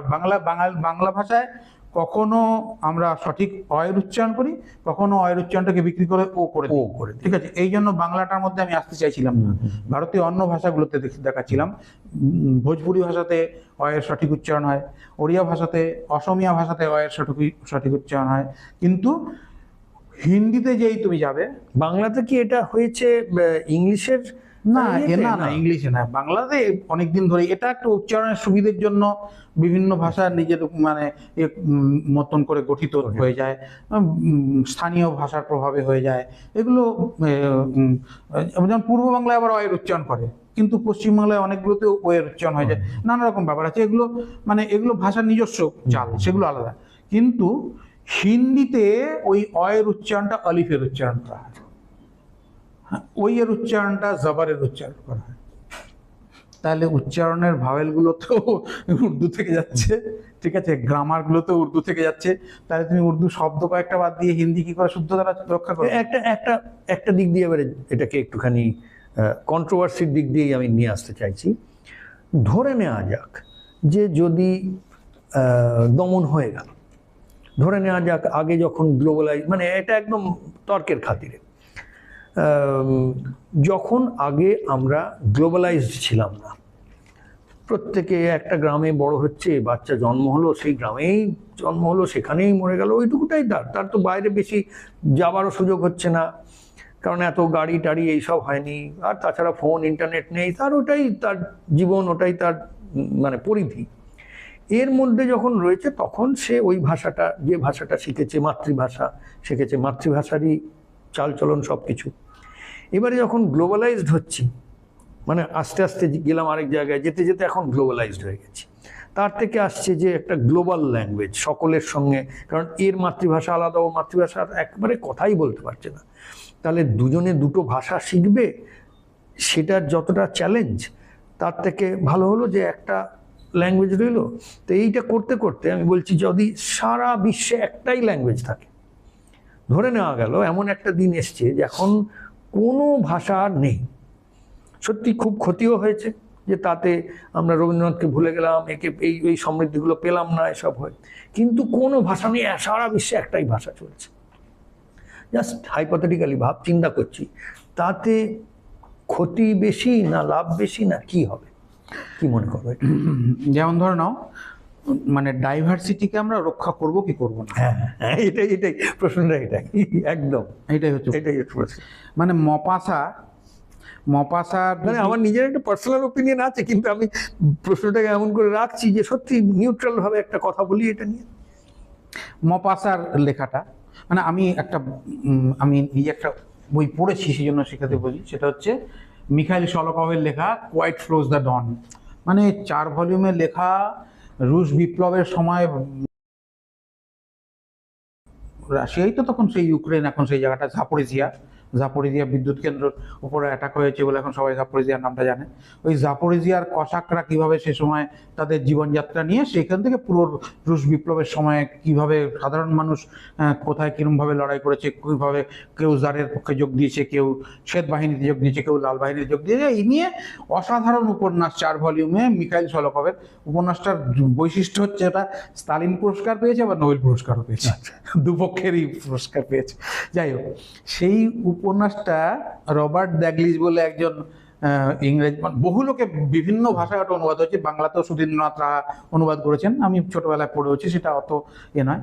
ওই রবার্ট দ্যাগলিজের অনুবাদটা যখন আমি পড়লাম, মানে ভদ্রলোক ডেডিকেটেড অনুবাদক বলতে যেটা বোঝায়, তিনি সেই জাপোরিজিয়াতে, তখন মিখাইল শলকভ বুড়ো হয়ে গেছে, সেইখানে গিয়ে সেই রাস্তাটা ধরে, তখন তো রাস্তা উন্নত হয়ে গেছে, সেই প্রাচীন সেই রুট ধরে যেখান দিয়ে তার নায়ক, উপন্যাসের নায়ক যুদ্ধে গেছিল, সেই রাস্তাটা দিয়ে তুই গেছেন, ওখানে দেখা করেছেন, দেখিয়ে সেই জাপোরিজিয়ার সেই কসাকদের গ্রামে ওখানে গিয়ে মিখাইল শলকভের সঙ্গে দেখা করে বইটা লিখেছেন। মানে তুই বিশ্বাস করবে না, ওই কসাক ভাষা রাশিয়ান ভাষার থেকে কিছুটা আলাদা, সেই কসাকদের ভাষায় অনুবাদগুলো, মানে গানগুলো পর্যন্ত তিনি ইংরেজিতে রাইমিং করে অনুবাদ করেছেন। আচ্ছা, অসাধারণ অনুবাদ।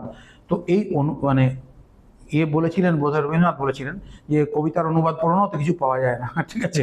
তো সত্যি অনুবাদ করে তো ওই জিনিসটা আসবে না, কিন্তু রবীন্দ্রনাথ নিজে আবার নিজের অনেক কবিতা অনুবাদ করেছেন। ও গীতাঞ্জলি, আমি অনেকেই জানেন না, রবীন্দ্রনাথ কিন্তু নোবেল পুরস্কার পেয়েছিলেন ইংরেজি লিটারেচারের জন্য, বাংলা লিটারেচারের জন্য নয়।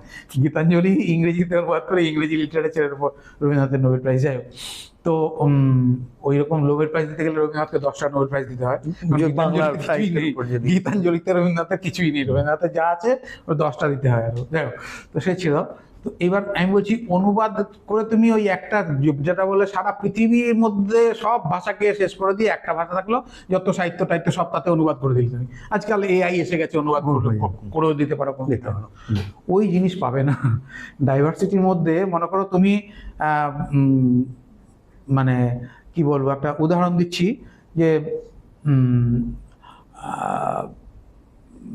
মনে করো ঘি ভাত বা পায়েস, বাংলার পায়েস, এই যে বাংলার পায়েস, এইটা মানে তুমি বলে যে সব জাত এবার একটা খাবার খাবে, এই সেটাকে তুমি ভাতের একটা প্রিপারেশন বলো, ভাত ডাল দিয়ে বানানো হবে না দুধ দিয়ে বানানো হবে, সেটা সবাই মিলিয়ে তুমি ঠিক করো, কারণ আলটিমেটলি একটাই ভাতের একটাই প্রিপারেশন হবে। তাহলে এবার পায়েস হবে না, চিতই পিঠা হবে না, পুলি পিঠা হবে না, চালের অন্য কোনো বাংলার যে সেগুলো হলো না, যেটা দক্ষিণ ভারতের চালের যে পদগুলো, ধোসা টোসা, সেগুলো কিছু থাকবে না, চালের একটাই পদ হবে। এইটা কি আমাদের মানে মানুষ কি এটা চায়? মানুষ ডাইভার্সিটি পছন্দ করে, মানুষ বিভিন্নভাবে বেঁচে থাকতে চায়, মানুষ একভাবে বেঁচে থাকতে চায় না। তাহলে একভাবে বেঁচে থাকাটা মানুষের চাহিদাও নয় এবং শোভাও পায় না, ঠিক আছে? মানে এত বৈচিত্র্যের মধ্যেই তো আমার প্রকাশ, সবকিছুর মধ্যেই তো আমি আছি। আমি যে আছি, এই আমি তো সারা পৃথিবীতে বিভিন্ন ভাষার মধ্যে, বিভিন্ন সাহিত্যে, সংস্কৃতিতে, সবগুলোকেই তো আমার ভালো লাগে, সেইগুলো সবগুলোকে রক্ষা করাটাও আমার কাজ, ঠিক আছে? মানে যেরকম আমি সুবিধার্থে একটা কমন ল্যাঙ্গুয়েজ তৈরি করা আমার কাজ, যেমন ইংরেজি জানাটা একটা ভালো ব্যাপার আমি মনে করি, কারণ ইংরেজিতে সারা পৃথিবীতে ইংরেজিটা যেহেতু পৃথিবী দখল করে ফেলেছিল, আজকে মোটামুটি পৃথিবীর সমস্ত অঞ্চলের লোক ইংরেজিটা মোটামুটি জানে, যেখানে ফ্রেঞ্চ উপনিবেশগুলো বাদ দিলে ইংরেজিটা মোটামুটি সবাই জানে। আমি কথা মানে কাজ চালানোর মতো ব্যবস্থা বেশিরভাগ জায়গায় গিয়ে করে নিতে পারবো, সেই জন্য ইংরেজি জানার, যেমন চীনের সেকেন্ড ল্যাঙ্গুয়েজ হচ্ছে ইংলিশ, মান্দারিন চাইনিজের পরে সেকেন্ড ল্যাঙ্গুয়েজ চীনে কিন্তু ইংলিশ, ঠিক আছে? তারা ইচ্ছে করে করেছে এটা, তার কারণ তাদের সারা পৃথিবীতে কাজ করতে হবে, সেই জন্য তারা ইংরেজিটাকে সেকেন্ড ল্যাঙ্গুয়েজ করেছে। সেরকম হিন্দিকে সেকেন্ড ল্যাঙ্গুয়েজ করতে ভারতবর্ষে আমার কোনো আপত্তি নেই, হিন্দিকে সেকেন্ড ল্যাঙ্গুয়েজ করে দেওয়া হোক সারা ভারতবর্ষে, কিন্তু ফার্স্ট ল্যাঙ্গুয়েজ কিন্তু ভারতবর্ষের নিজস্ব থাকা উচিত। অযোধ্যায় পশ্চিম উত্তরপ্রদেশে অবধি ভাষা থাকা উচিত, পূর্ব উত্তরপ্রদেশ এবং বিহারে ভোজপুরি ভাষা থাকা উচিত, একদম পূর্ব বিহারে মৈথিলি ভাষা, মধ্য বিহারে মগধী ভাষা। এগুলো কিন্তু প্রথম ল্যাঙ্গুয়েজ হিসেবে, আমার যদি মতামত জিজ্ঞেস করো, এইগুলো প্রথম ল্যাঙ্গুয়েজ, ফার্স্ট ল্যাঙ্গুয়েজ হিসেবে থাকা উচিত। সেকেন্ড ল্যাঙ্গুয়েজ হিসেবে হিন্দি রাখা উচিত। যদি থার্ড ল্যাঙ্গুয়েজ হিসেবে ইংরেজি রাখতে হয়, আমার আপত্তি নেই। এই তিনটে ভাষা তুমি রাখতে চাইলে চাও, কিন্তু হিন্দিকে যদি রাখতে চাও, ওই ভাষাগুলোকে রক্ষা করে রাখা উচিত। নইলে তাহলে আর সংস্কৃত, তামিল, এইগুলো সংস্কৃত ভাষা তুমি রাখতে পারো, সংস্কৃত ভাষা থেকে সমস্ত এগুলো এসছে, কিন্তু সংস্কৃত ভাষা থেকে রূপ এত পাল্টে গেছে যে সংস্কৃততে যাওয়া বা সেইটাকে সংস্কৃত করা খুব মুশকিল। মানে কয়েকজন যে ওইটাতে ডেডিকেটেড হবে, ওই ব্যাপার সংস্কৃত শিখবার ব্যাপারে উৎসাহী হবে। আমি নিজে উৎসাহী, আমি সংস্কৃত ভাষা ভালোবাসি। আমাকে ছোটবেলায় বন্ধুরা পানিনি বলতো, ঠিক আছে, সংস্কৃতে বেশি নম্বর পেতাম বলে বন্ধুরা। আমার সংস্কৃত ভাষা খুব সুন্দর লাগে আমার, যদিও এখন আর ওরমভাবে পারি না, হারিয়ে গেছে। আমার ডাক্তারি করতে করতে সংস্কৃতের সঙ্গে আমার সংযোগ অনেকখানি কেটে গেছে। স্টিল আমার খুব ইচ্ছে সংস্কৃত। আমি কিছুদিন আগে উপক্রমণিকাটা খুঁজে পেলাম না, এখনো কিনে আনবো। ওই সংস্কৃত ব্যাকরণ, এই ডিকশনারি একটা কিনেছি। আমার সংস্কৃত শেখার এখনো ইচ্ছা আছে। সংস্কৃত আমার সত্যি সত্যি ভালো লাগে, কারণ সংস্কৃত ভাষা এত কম্প্যাক্ট, ঠিক আছে। ওই চারটে চরণ থাকে একটা শ্লোকের, ঠিক আছে। ও আসাংসি জীর্ণানি যথা বিহায় নবানি গৃহাতি নরোপরাণি তথা শরীরাণি বিহায় জীর্ণানি অন্যানি সংজ্ঞাতি নবানি দেহি। আমি ভেঙে ভেঙে বললাম, এটা কি বলে, সন্ধিগুলো ভেঙে ভেঙে বললাম, নাহলে বুঝতে পারা যায় না।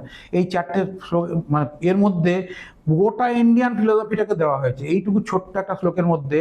মানুষ যেরকম জীর্ণ বস্ত্র সকল পরিত্যাগ করিয়া নতুন বস্ত্র ধারণ করে, সেই রকম দেহি মানে দেহি মানে শরীরের অধিকারী আত্মা বিভিন্ন দেহ পরিত্যাগ করিয়া নতুন বস্ত্র ধারণ করেন, জীর্ণ বস্ত্র পরিত্যাগ করিয়া নতুন বস্ত্র ধারণ করেন। এই যে গোটা ইন্ডিয়ান ফিলোসফিটা, এটা আমি মানি কি মানি না সেটা আমার ব্যাপার, সেটা আলাদা।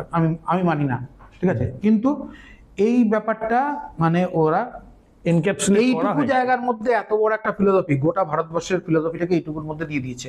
তাহলে এই কম্প্যাক্ট ভাষাটা তো রক্ষা করা উচিত, এটাকে শেখা উচিত। অ্যাকচুয়ালি এই সংস্কৃত কিন্তু অ্যাকচুয়ালি শেখা উচিত। এবং শুধু তাই না, সংস্কৃত শিখলে আমাদের প্রাচীন ভারতের অনেক কিছু হারিয়ে গেছে, মানে ইসলামিক ইনভেডাররা পুড়িয়ে দিয়েছে, আলেকজান্ডার পুড়িয়ে দিয়েছে, আক্রমণকারীরা তো পোড়ানোই কাজ তাদের। ফলে তা সত্ত্বেও যেটুকু বেঁচে গেছে, সেটুকুর মধ্যেও অনেক কিছু এখনো রয়েছে যেগুলো আমরা জানি না। যে ওই নরেন্দ্র মোদী বলে এলেন গণেশের মুন্ডু হচ্ছে প্লাস্টিক সার্জারির এক্সাম্পল। অত্যন্ত খারাপ কাজ করেছেন, একটা সায়েন্স কংগ্রেসে গিয়ে কথাটা বলা হাস্যকর কাজ। সত্যি প্লাস্টিক সার্জারি ভারতে ছিল, তুমি জানো প্লাস্টিক সার্জারি ভারতে ছিল।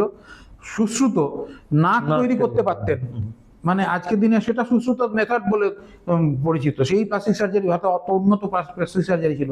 সুশ্রুত সেই লেখাগুলো এখনো রয়েছে, আমরা ভালো করে পড়তে পারি না। কিন্তু ওই তাই বলে গণেশের মুন্ডুকে বলে আসার কোনো মানে না, সত্যি আমাদের ছিল। যেটা সত্যি ছিল সেটাই আমরা গর্ব করতে পারি, বলতে পারি। আমাদের অত ভালো ম্যাথামেটিশিয়ান ছিলেন, আমাদের কনাদ যিনি অ্যাটমের ইয়ে দিয়ে গেছিলেন, কনসেপ্ট দিয়ে গেছিলেন, এই সমস্তগুলো আমরা পড়তে পারি না, কারণ সংস্কৃত জানি না। তাহলে সংস্কৃতটা এমনিতেও আমাদের নিজেদের ভারতীয় এগুলোকে জানবার জন্য সংস্কৃত জানা উচিত। তাছাড়া সংস্কৃত সৌন্দর্যের দিক দিয়েও খুব সুন্দর, অত সুন্দর রাইম, অত সুন্দর কর্মণ্যেবাধিকার সে মা ফলেষু কদাচন মা কর্মফল হেতু মা তে সংগস্ত কর্মণি। সুন্দর এই চারটে শ্লোকের মধ্যে, চারটে চরণের মধ্যে অত বড় একখানা কথা বলা হলো, কত সুন্দর রাইম হলো, কি সুন্দর ছন্দ হলো।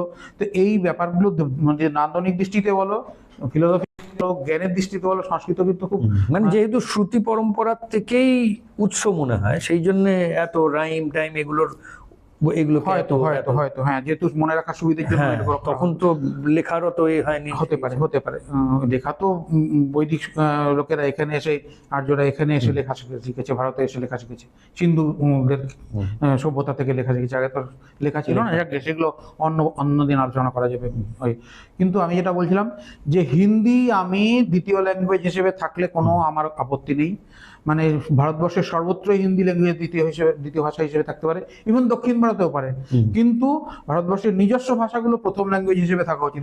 ভোজপুরি ভাষাকে নিন্দনীয়, ভোজপুরি ভাষাটা একটা জ্ঞেয় ভাষা এইরকম যেন মানে না থাকে। ভোজপুরি যে বলছে তাকে আমি একটা নিচু চোখে দেখি, এইটা যেন ইংলিশে আমরা যেটা রিডিকিউল বলি, এইটা যেন করা উচিত না। ভোজপুরি একটা নিজস্ব একটা সংস্কৃতির সঙ্গে। আমার মনে পড়ছে হোস্টেলে যখন যারা উড়িয়া একটু খুব পলিশড নয়, তারা যেমন ব্লাডকে ব্লড বলতো, blood group, what is your blood group, আর সে নিয়ে সত্যি আমরা তখন তাকে কত রিডিকিউলি করতাম একদম। এইটা সেটা তো তার উচ্চারণের ব্যাপারটা তুমি আলাদা করছো, তার ভাষাটাকে রিডিকিউল, ভাষাটাকে একদম ভাষাটাকেও রিডিকিউল করছে, মানে রিডিকিউল করতে গিয়েই তার পুরো ব্যাপারটাকে ছোট করে দেওয়া হচ্ছে। তবে এইবার মৈথিলি ভাষাকে তুমি রিডিকিউল করতে পারো, যেখানে বিদ্যাপতি জন্মেছেন, পারো? তুমি পারবো না। কবির দাস যে ভাষা লিখেছেন সেই ভাষাকে তুমি রিডিকিউল করতে পারো? ভোজপুরি ভাষায় লিখেছেন, তুলসী দাস অবধি ভাষায় লিখেছেন, তো অবধি ভাষাকে আমি তুলে আনবো না? অবধি ভাষার সম্বন্ধে বলবো না? যে লোকটার মাতৃভাষা অবধি তাকে বলবো তোমার মাতৃভাষা হিন্দি? এটা কেন বলবো আমি? সেটাই, তোমার মাতৃভাষা অবধি, কিন্তু তুমি হিন্দিতে শেখো। আর কত কিছু হয়তো লেখা হয়ে ওঠেনি। হ্যাঁ, এইগুলো এত প্রাচীন যে এগুলো সব হয়তো লেখা হয়ে ওঠেনি বলে আমরা যেটুকু পাচ্ছি লেখা না। আছে সেটুকুও তো অনেক, সেটুকুও তো অনেক, সেগুলো তো আমরা বুঝতে পারি, এগুলো তো অনেক কিছু ছিল। গুরুমুখী ভাষা, তুমি পাঞ্জাবিকে গুরুমুখী ভাষাটা তুমি বলবে না যে পাঞ্জাবি ভাষাটা শিখো না? তুমি তার সে মাতৃভাষা তো গুরুমুখী, তার পাঞ্জাবি, তাকে তুমি হিন্দি ভাষা কেন বলবে? সে তো হিন্দি ভাষী নয়, সে পাঞ্জাবি ভাষী, গুরুমুখী ভাষা তার। তাহলে এমন আমাদের তার মানে একটা উদ্দেশ্য থাকা উচিত যে এখন এআই আর এইসব এসে যাওয়াতে আমরা যদি প্রাধান্য দিই মাতৃভাষাকে, প্রত্যেকে তার মাতৃভাষা মানে ডায়ালেক্টটার দিকে যাচ্ছি না, হয়তো ডায়ালেক্টটা তো অটোমেটিক্যালি শিখে নেয় কারণ সেই পরিবেশে থাকতে থাকতে, কিন্তু মাতৃভাষাটাতে যা আছে সেটাকে সে গভীরে এটা যাওয়া ম্যান্ডেটরি হোক। এইটাই। সেকেন্ড হোক, কমন ল্যাঙ্গুয়েজটা নিশ্চয়ই শিখতে হবে, অবশ্যই শিখতেই হবে, যাতে এখন গ্লোবালাইজড দিয়ে মানে দেশের কমন ল্যাঙ্গুয়েজটা যদি হিন্দি হয় তাহলে হিন্দিটা শিখতেই হবে, সারা বিশ্বের কমন ল্যাঙ্গুয়েজটা যদি ইংলিশ তাহলে ইংলিশটা শিখতেই হবে। এগুলো কিন্তু মাতৃভাষাটা শিখতেই হবে, আর ওটাকে ওখান থেকে শুরু, এইটা ভেবে যদি তাহলে ভাষাগুলো নষ্ট হবে না। ভাষার ঐতিহ্য নষ্ট হবে না, ভাষার সমৃদ্ধি যেটা হয়েছিল, উৎকর্ষ হয়েছিল। আজকে যদি 50 বছর পরে কলকাতায় বাংলা না চলে, তাহলে বাংলা ভাষার এতদিন তো 1000 বছরের ইতিহাস শেষ। না, এখন সুবিধে এই যে একটু কিছুদিন আগে মনে হতো কে শেখাবে, টিচার কোথায় পাবো, এখন তো ওটার প্রবলেম নেই। কে শেখাবে প্রবলেমটা, টেকনোলজি চলে এসছে, শিখিয়ে দিতে পারে। মানে আমি যদি যে ভাষাটাই শিখতে চাই তার টিচার পাওয়ার আর তাও নয়, এখনো ধরুন অবধি লোকেরা বাড়িতে অবধি বলে, সেই তো ভোজপুরি লোকেরা বাড়িতে ভোজপুরি বলে, সে যেন ভোজপুরিটা গর্বের সঙ্গে বলতে পারে, অবধিটা যেন গর্বের সঙ্গে বলতে না। পারে। সব থেকে জরুরি হলো এটা লুপ্ত হয়ে যাওয়ার আগে যদি এইগুলো এআই কে শিখিয়ে দেওয়া হয় ভালো করে, কারণ এআই এখনো পর্যন্ত ভোজপুরিটা অত ভালো করে শেখেনি। আমাদের মামাজি একটা সব থেকে বড় দায়িত্ব, যেটা ইমিডিয়েটলি করা যেতে পারে, যেহেতু টাইম মারফত চলে এসছে, অনেক কিছু তো লুপ্ত হয়ে গেছে, এগুলো এখনো লুপ্ত হয়নি। এই যে বলছো এআইকে যদি শিখিয়ে দেওয়া যায় তাহলে কিন্তু পরবর্তীকালে সবাই এটার বেনিফিটটা পেতে হতে পারে। কিন্তু আরেকটা সরকারেরও দায়িত্ব থাকে, সরকারেরও উচিত এই ভাষাগুলোকে, লোকাল মানে রিজিওনাল যে ল্যাঙ্গুয়েজগুলো, যেগুলো প্রাচীন ল্যাঙ্গুয়েজ, ভারতবর্ষের বহু পুরনো সমৃদ্ধ ভাষা, এগুলোকে প্রমোট করা, এগুলোকে রিডিকিউল না করা, এগুলোকে আন্ডারমাইন না করা, হিন্দিকে ওপর থেকে চাপিয়ে না দেওয়া। হিন্দিটা তুমি পড়ো, কারণ হিন্দিটা পড়লে তোমার সুবিধা হবে, কিন্তু তুমি নিজের মাতৃভাষাটা বলতে গর্ববোধ করো। ঠিক আছে, তুমি মৈথিলি ভাষাটা বলতে গর্ববোধ করো, তো বাংলা বলতে গর্ববোধ করা উচিত তোমার। বাংলার একটা এত দিনকার, যেরকম দক্ষিণ ভারতীয়রা মালায়ালাম বলতে, তামিল বলতে গর্ববোধ করে, তোমার বাংলা বলতে গর্ববোধ করা উচিত। তোমার ভোজপুরি ভাষা বলতে গর্ববোধ করা উচিত। তোমার ভোজপুরিতে কবির দাস কবিতা লিখেছেন, তোমার ভোজপুরিতে গোরখনাথ কবিতা লিখেছেন, তোমার অবধি ভাষায় তুলসী দাস রামায়ণ লিখেছেন, তোমার মৈথিলি ভাষায় বিদ্যাপতি রচনা করেছেন। তো এইটা বলতে তুমি গর্ববোধ করো। হিন্দি শেখাতে আমার কোনো আপত্তি উচিত, বরং হিন্দি শেখাই উচিত, কারণ হিন্দিটা তোমার সুবিধের ব্যাপার। কিন্তু হিন্দি দিয়ে এগুলোকে দমন করে দেওয়া উচিত নয়, তোমাকে ভুলিয়ে দেওয়া উচিত নয় যে তুমি একজন ভোজপুরি লোক, তোমার হিন্দি হলো মাতৃভাষা। এইটা সরকারের প্রচার করা উচিত নয়। সেন্সাসে হিন্দি মাতৃভাষা তুমি লিখিয়ে দিচ্ছ, লোকটার নিজস্ব পরিচিতি নষ্ট হয়ে যাচ্ছে। সে ভবিষ্যতে, আজকের প্রজন্মে সে জানছে, সে বলছেও আমার মাতৃভাষা হিন্দি, কিন্তু অ্যাকচুয়ালি তার মাতৃভাষা হিন্দি নয়। মানে আমি এই যেহেতু ডাক্তারির হিসেবে যদি এটাকে দেখতে চাই একটু, যে আমি যখন আমার এই যে শরীরটা, এটা যে তৈরি হয়েছে, এবার তার মধ্যে অর্গ্যানস রয়েছে, অর্গ্যানসের মধ্যে সেলস রয়েছে, সেলের মধ্যে মলিকিউল রয়েছে, মলিকিউলের মধ্যে অ্যাটম রয়েছে, এইভাবে তো চলছে। তাহলে আমি অর্গ্যানটা খুব জরুরি, অর্গ্যানটা থাকাটা জরুরি, তা না হলে তো আমি মানুষ হলাম না। সেই হিসেবে গ্লোবালাইজড ব্যাপারটা, রাষ্ট্রটা জরুরি, কারণ সেটা আরও বড় হয়ে গেল। একটা গ্রামের থেকে একটা রাষ্ট্র আরও বড়, আরও কমপ্লিকেটেড, যেমন একটা অর্গ্যান আরও কমপ্লিকেটেড, এটা জরুরি। কিন্তু এটা করতে গিয়ে যদি সেলটা তৈরি হতে গিয়ে বা অর্গ্যানটা তৈরি হতে গিয়ে সেলটা নষ্ট হয়ে যায়, তাহলে তো অর্গ্যানটা নষ্ট হয়ে যাবে। বা একদম সেলটা নষ্ট হতে গিয়ে মলিকিউলটা নষ্ট হয়ে যায়, মলিকিউলটা তৈরি করতে গিয়ে অ্যাটমটা নষ্টই হয়ে গেল। এইটা গন্ডগোল আমার মনে হয়। সেটাই ব্যাপার, মানে বেসিক যে জায়গাটা থাকে মানুষের, বেসিক মানে নিজস্ব সংস্কৃতি, নিজস্ব ভাষা, এগুলোকে তোমার, এগুলোতে গর্ববোধ করা উচিত, এগুলোতে লজ্জিত হওয়া উচিত নয়, তোমার নিজস্ব মাতৃভাষাটাকে চেনা উচিত। আর ওটাকে ফান্ডামেন্টাল, আর না হলে তুমি তখন নইলে তুমি কি করছো, যেটা একটা বিদেশি ভাষাকে তুমি দেশি ভাষা হিসেবে চিনতে চাইছো, হ্যাঁ। যেটা অ্যাকচুয়ালি আমাদের ভাষাই না, ছিল না। ওটা পরবর্তীকালে 19 শতাব্দীর আগে তুমি কোনোদিন হিন্দির নাম শুনতে পাবে না, ভারতীয় কোনো লিটারেচারে হিন্দির নাম পাবে না, হিন্দি কথাটা করতেও তুমি শুনতে পাবে না, সেটাকে তুমি আজকে নিজের মাতৃভাষা বলছো। এটা কি? এটা তো মানে সেটা আমি বলছি, আমার আমার মনে হচ্ছে যে এইটা মাতৃভাষাটা হলো ফান্ডামেন্টাল। মাতৃভাষাটা ফান্ডামেন্টাল, Fundamental, ওটার নিজের উপরে- মাতৃভাষাটাকেই মাতৃভাষা বলো। ওই সুবিধাজনক ভাষাটাকে সুবিধাজনক ভাষা হিসেবে ব্যবহার করো, সুবিধার জন্য হিন্দি ব্যবহার করো, একটা কিবোর্ড বেরিয়েছে, হ্যাঁ সেই সেই হিসেবে ব্যবহার করো, কিন্তু তুমি নিজের সংস্কৃতিটা, নিজের ভাষাটা ছেড়ো না। এইটাই আমার বক্তব্য। ঠিক আছে? মানে আমি অ বলতে যেন শিখি, আমি আলিফ বলে সবসময় অ বলতে যেন ভুলে না যাই। সেটা জানো সবসময় আলিফ বলতে অ বলতে ভুলে না যাই। এটাই বন্দে মাতারাম, অর্থাৎ বন্দে মাতারাম এরকম ভাবে বলাটা মানে এটা বিকৃত উচ্চারণ, সংস্কৃত উচ্চারণ নয় এটা। ঠিক আছে? ভূর ভুবস্বঃ তৎসবিতুর বরেণ্যং, এটা সংস্কৃত উচ্চারণ হচ্ছে না কিন্তু, এটা অয়ের উচ্চারণগুলো আলিফের উচ্চারণ করে দিচ্ছ তুমি সমস্ত। সংস্কৃত উচ্চারণ হচ্ছে না, সংস্কৃতের উচ্চারণটাই নষ্ট করে দিচ্ছ। বাংলায় তুমি বলতে পারো, বাংলা যেমন কথ্য ভাষা বলি, বাঙালির নিজস্ব ভাষার মধ্যে অনেক জায়গায় অটাও হয়ে যায়, সেটা তো বাংলা নিজস্ব ব্যাপার। কিন্তু তুমি যখন হিন্দি শুরু করেছো, হিন্দি বলে একটা ল্যাঙ্গুয়েজ উপর থেকে চাপিয়েছো, সেইটা দিয়ে ভারতবর্ষের সমস্ত ভাষার মানে অস্তিত্বটা নষ্ট করে দিচ্ছ। এইটা ইভেন সংস্কৃতের উচ্চারণ তুমি নষ্ট করে দিচ্ছ। এটা খুব দুঃখজনক।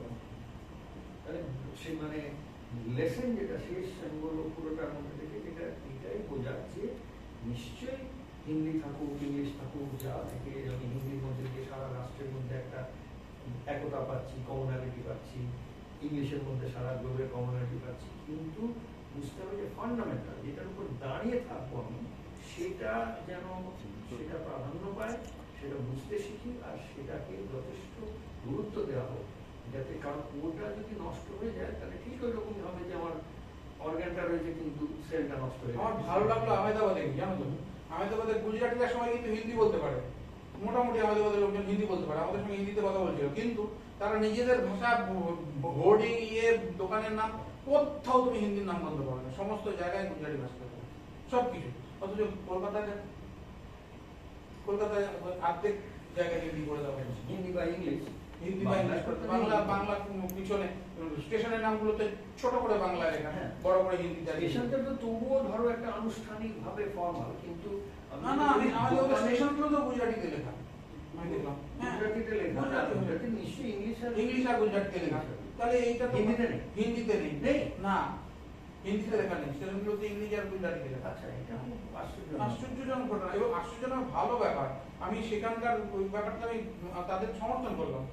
না না, হিন্দিতে লিখলে সমর্থন না করার কিছু নেই, যদি তিনটেতেই লেখা থাকে যেহেতু। না, আমার কোনো তাতে আপত্তি নেই, কিন্তু আমি এই গুজরাটে আহমেদাবাদের চারদিকে সমস্ত জায়গায় গুজরাটি ভাষায় লেখা দেখে খুব সন্তুষ্ট হলাম যে কলকাতায় এটা নেই। না, কলকাতায় আমি যদি স্টেশনের নাম তো ছেড়ে দাম হচ্ছে যে দোকানের নাম, হ্যাঁ, সাইনবোর্ড, এটা একটা আমাদের সংস্কৃতির আজকে একটা পার্ট, কিন্তু এই সংস্কৃতির যে অংশটা, এটা কিন্তু আমি বাংলায় খুব কম, মানে সত্যি তাই, সত্যি তাই, সত্যি তাই। মানে এত যদি তিনটে ল্যাঙ্গুয়েজ থাকতো আলাদা কথা, বা দুটো ল্যাঙ্গুয়েজে থাকতো আলাদা কথা, কিন্তু বেশিরভাগই আমি মনে হচ্ছে ইংলিশ, বেশিরভাগ ইংলিশ, সেখানে বাংলা লেখা থাকে না, লেখা থাকে। এটাও একটা ব্যাপার। ওরা কিন্তু আহমেদাবাদে দেখলাম গুজরাটিতে লেখা রয়েছে, ইংলিশতে লেখা, গুজরাটিতে লেখা, ঠিক আছে, দোকানের সাইনবোর্ড, দোকানের সাইনবোর্ড গুজরাটিতে লেখা রয়েছে, কিন্তু আমাদের বাংলায় খুব কম লেখা আছে।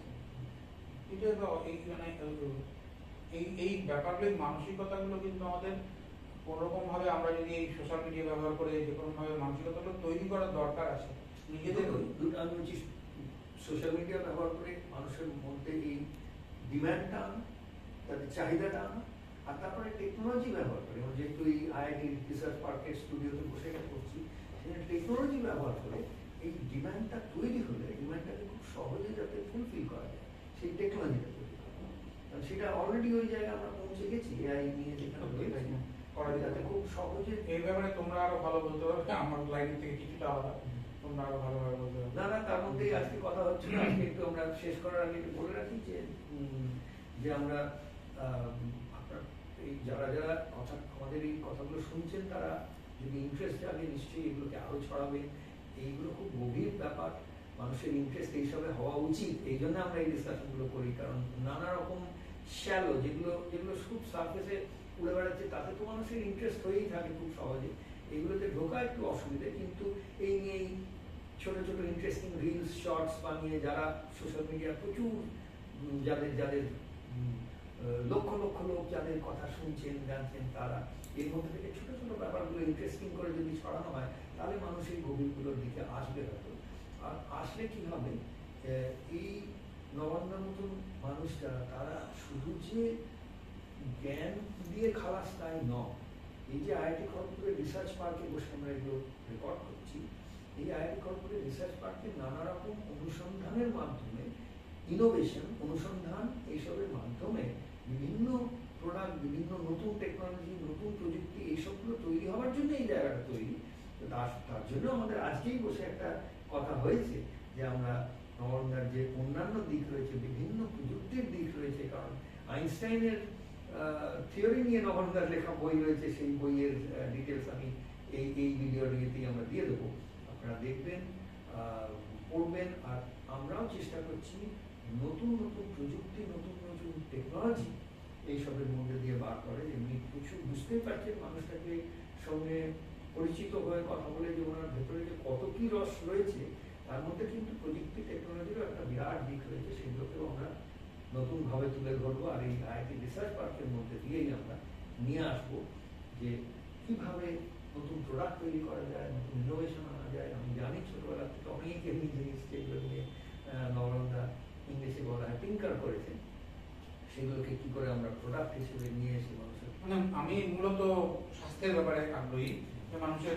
স্বাস্থ্য এটা অন্য জায়গায় যাচ্ছে, এই যে স্বাস্থ্যের উন্নতির জন্য এটা করা হয়, মানে একটা ইন্টারেস্টিং জিনিস থেকে জাস্ট অন্য জিনিসের যেটা দিয়ে রাখা হয়, যে অলমোস্ট বিজ্ঞাপনের মতো, সেই মানে স্বাস্থ্যের উন্নতির জন্য আমরা কম খরচে মানুষের কাছে কম খরচে প্রযুক্তি ব্যবহার করে যাতে স্বাস্থ্যের উন্নতির জন্য প্রয়োজনীয় ছোট ছোট জিনিসগুলোকে আমরা নিয়ে যেতে পারি, এরকম জিনিস আমরা তৈরি করতে পারি কিনা, সেই নিয়ে আজকে আলোচনা হচ্ছিল। এটার আগে সৌরভের সঙ্গে আলোচনা হচ্ছিল। এইটা ওটা নিয়ে অবশ্যই আমরা আলাদা করে একদম অন্য পডকাস্ট করবো, যাতে যারা ইন্টারেস্টেড আপনারা লিখবেন, আপনারা একটু জানাবেন, তাহলে ওই পডকাস্টে যারা ইন্টারেস্টেড তারা তাদের মতন করে কোলাবোরেট করতে পারেন, আপনাদের মতামত দিতে পারেন, এগুলো আমরা চিন্তা করবো। আজকের মতন এতটাই। আর কিছু? হ্যাঁ ঠিক আছে। আজকের মতন এতটাই। সকলকে নমস্কার। আশা করি সকলের ভালো লেগেছে, আশা করি সকলে ইন্টারেস্ট নিয়ে আরো এর পরে অন্যান্য যে আমাদের এপিসোড আসবে সেগুলোর কথা খেয়াল রাখবেন, শুনবেন। আজকের মতো একটাই।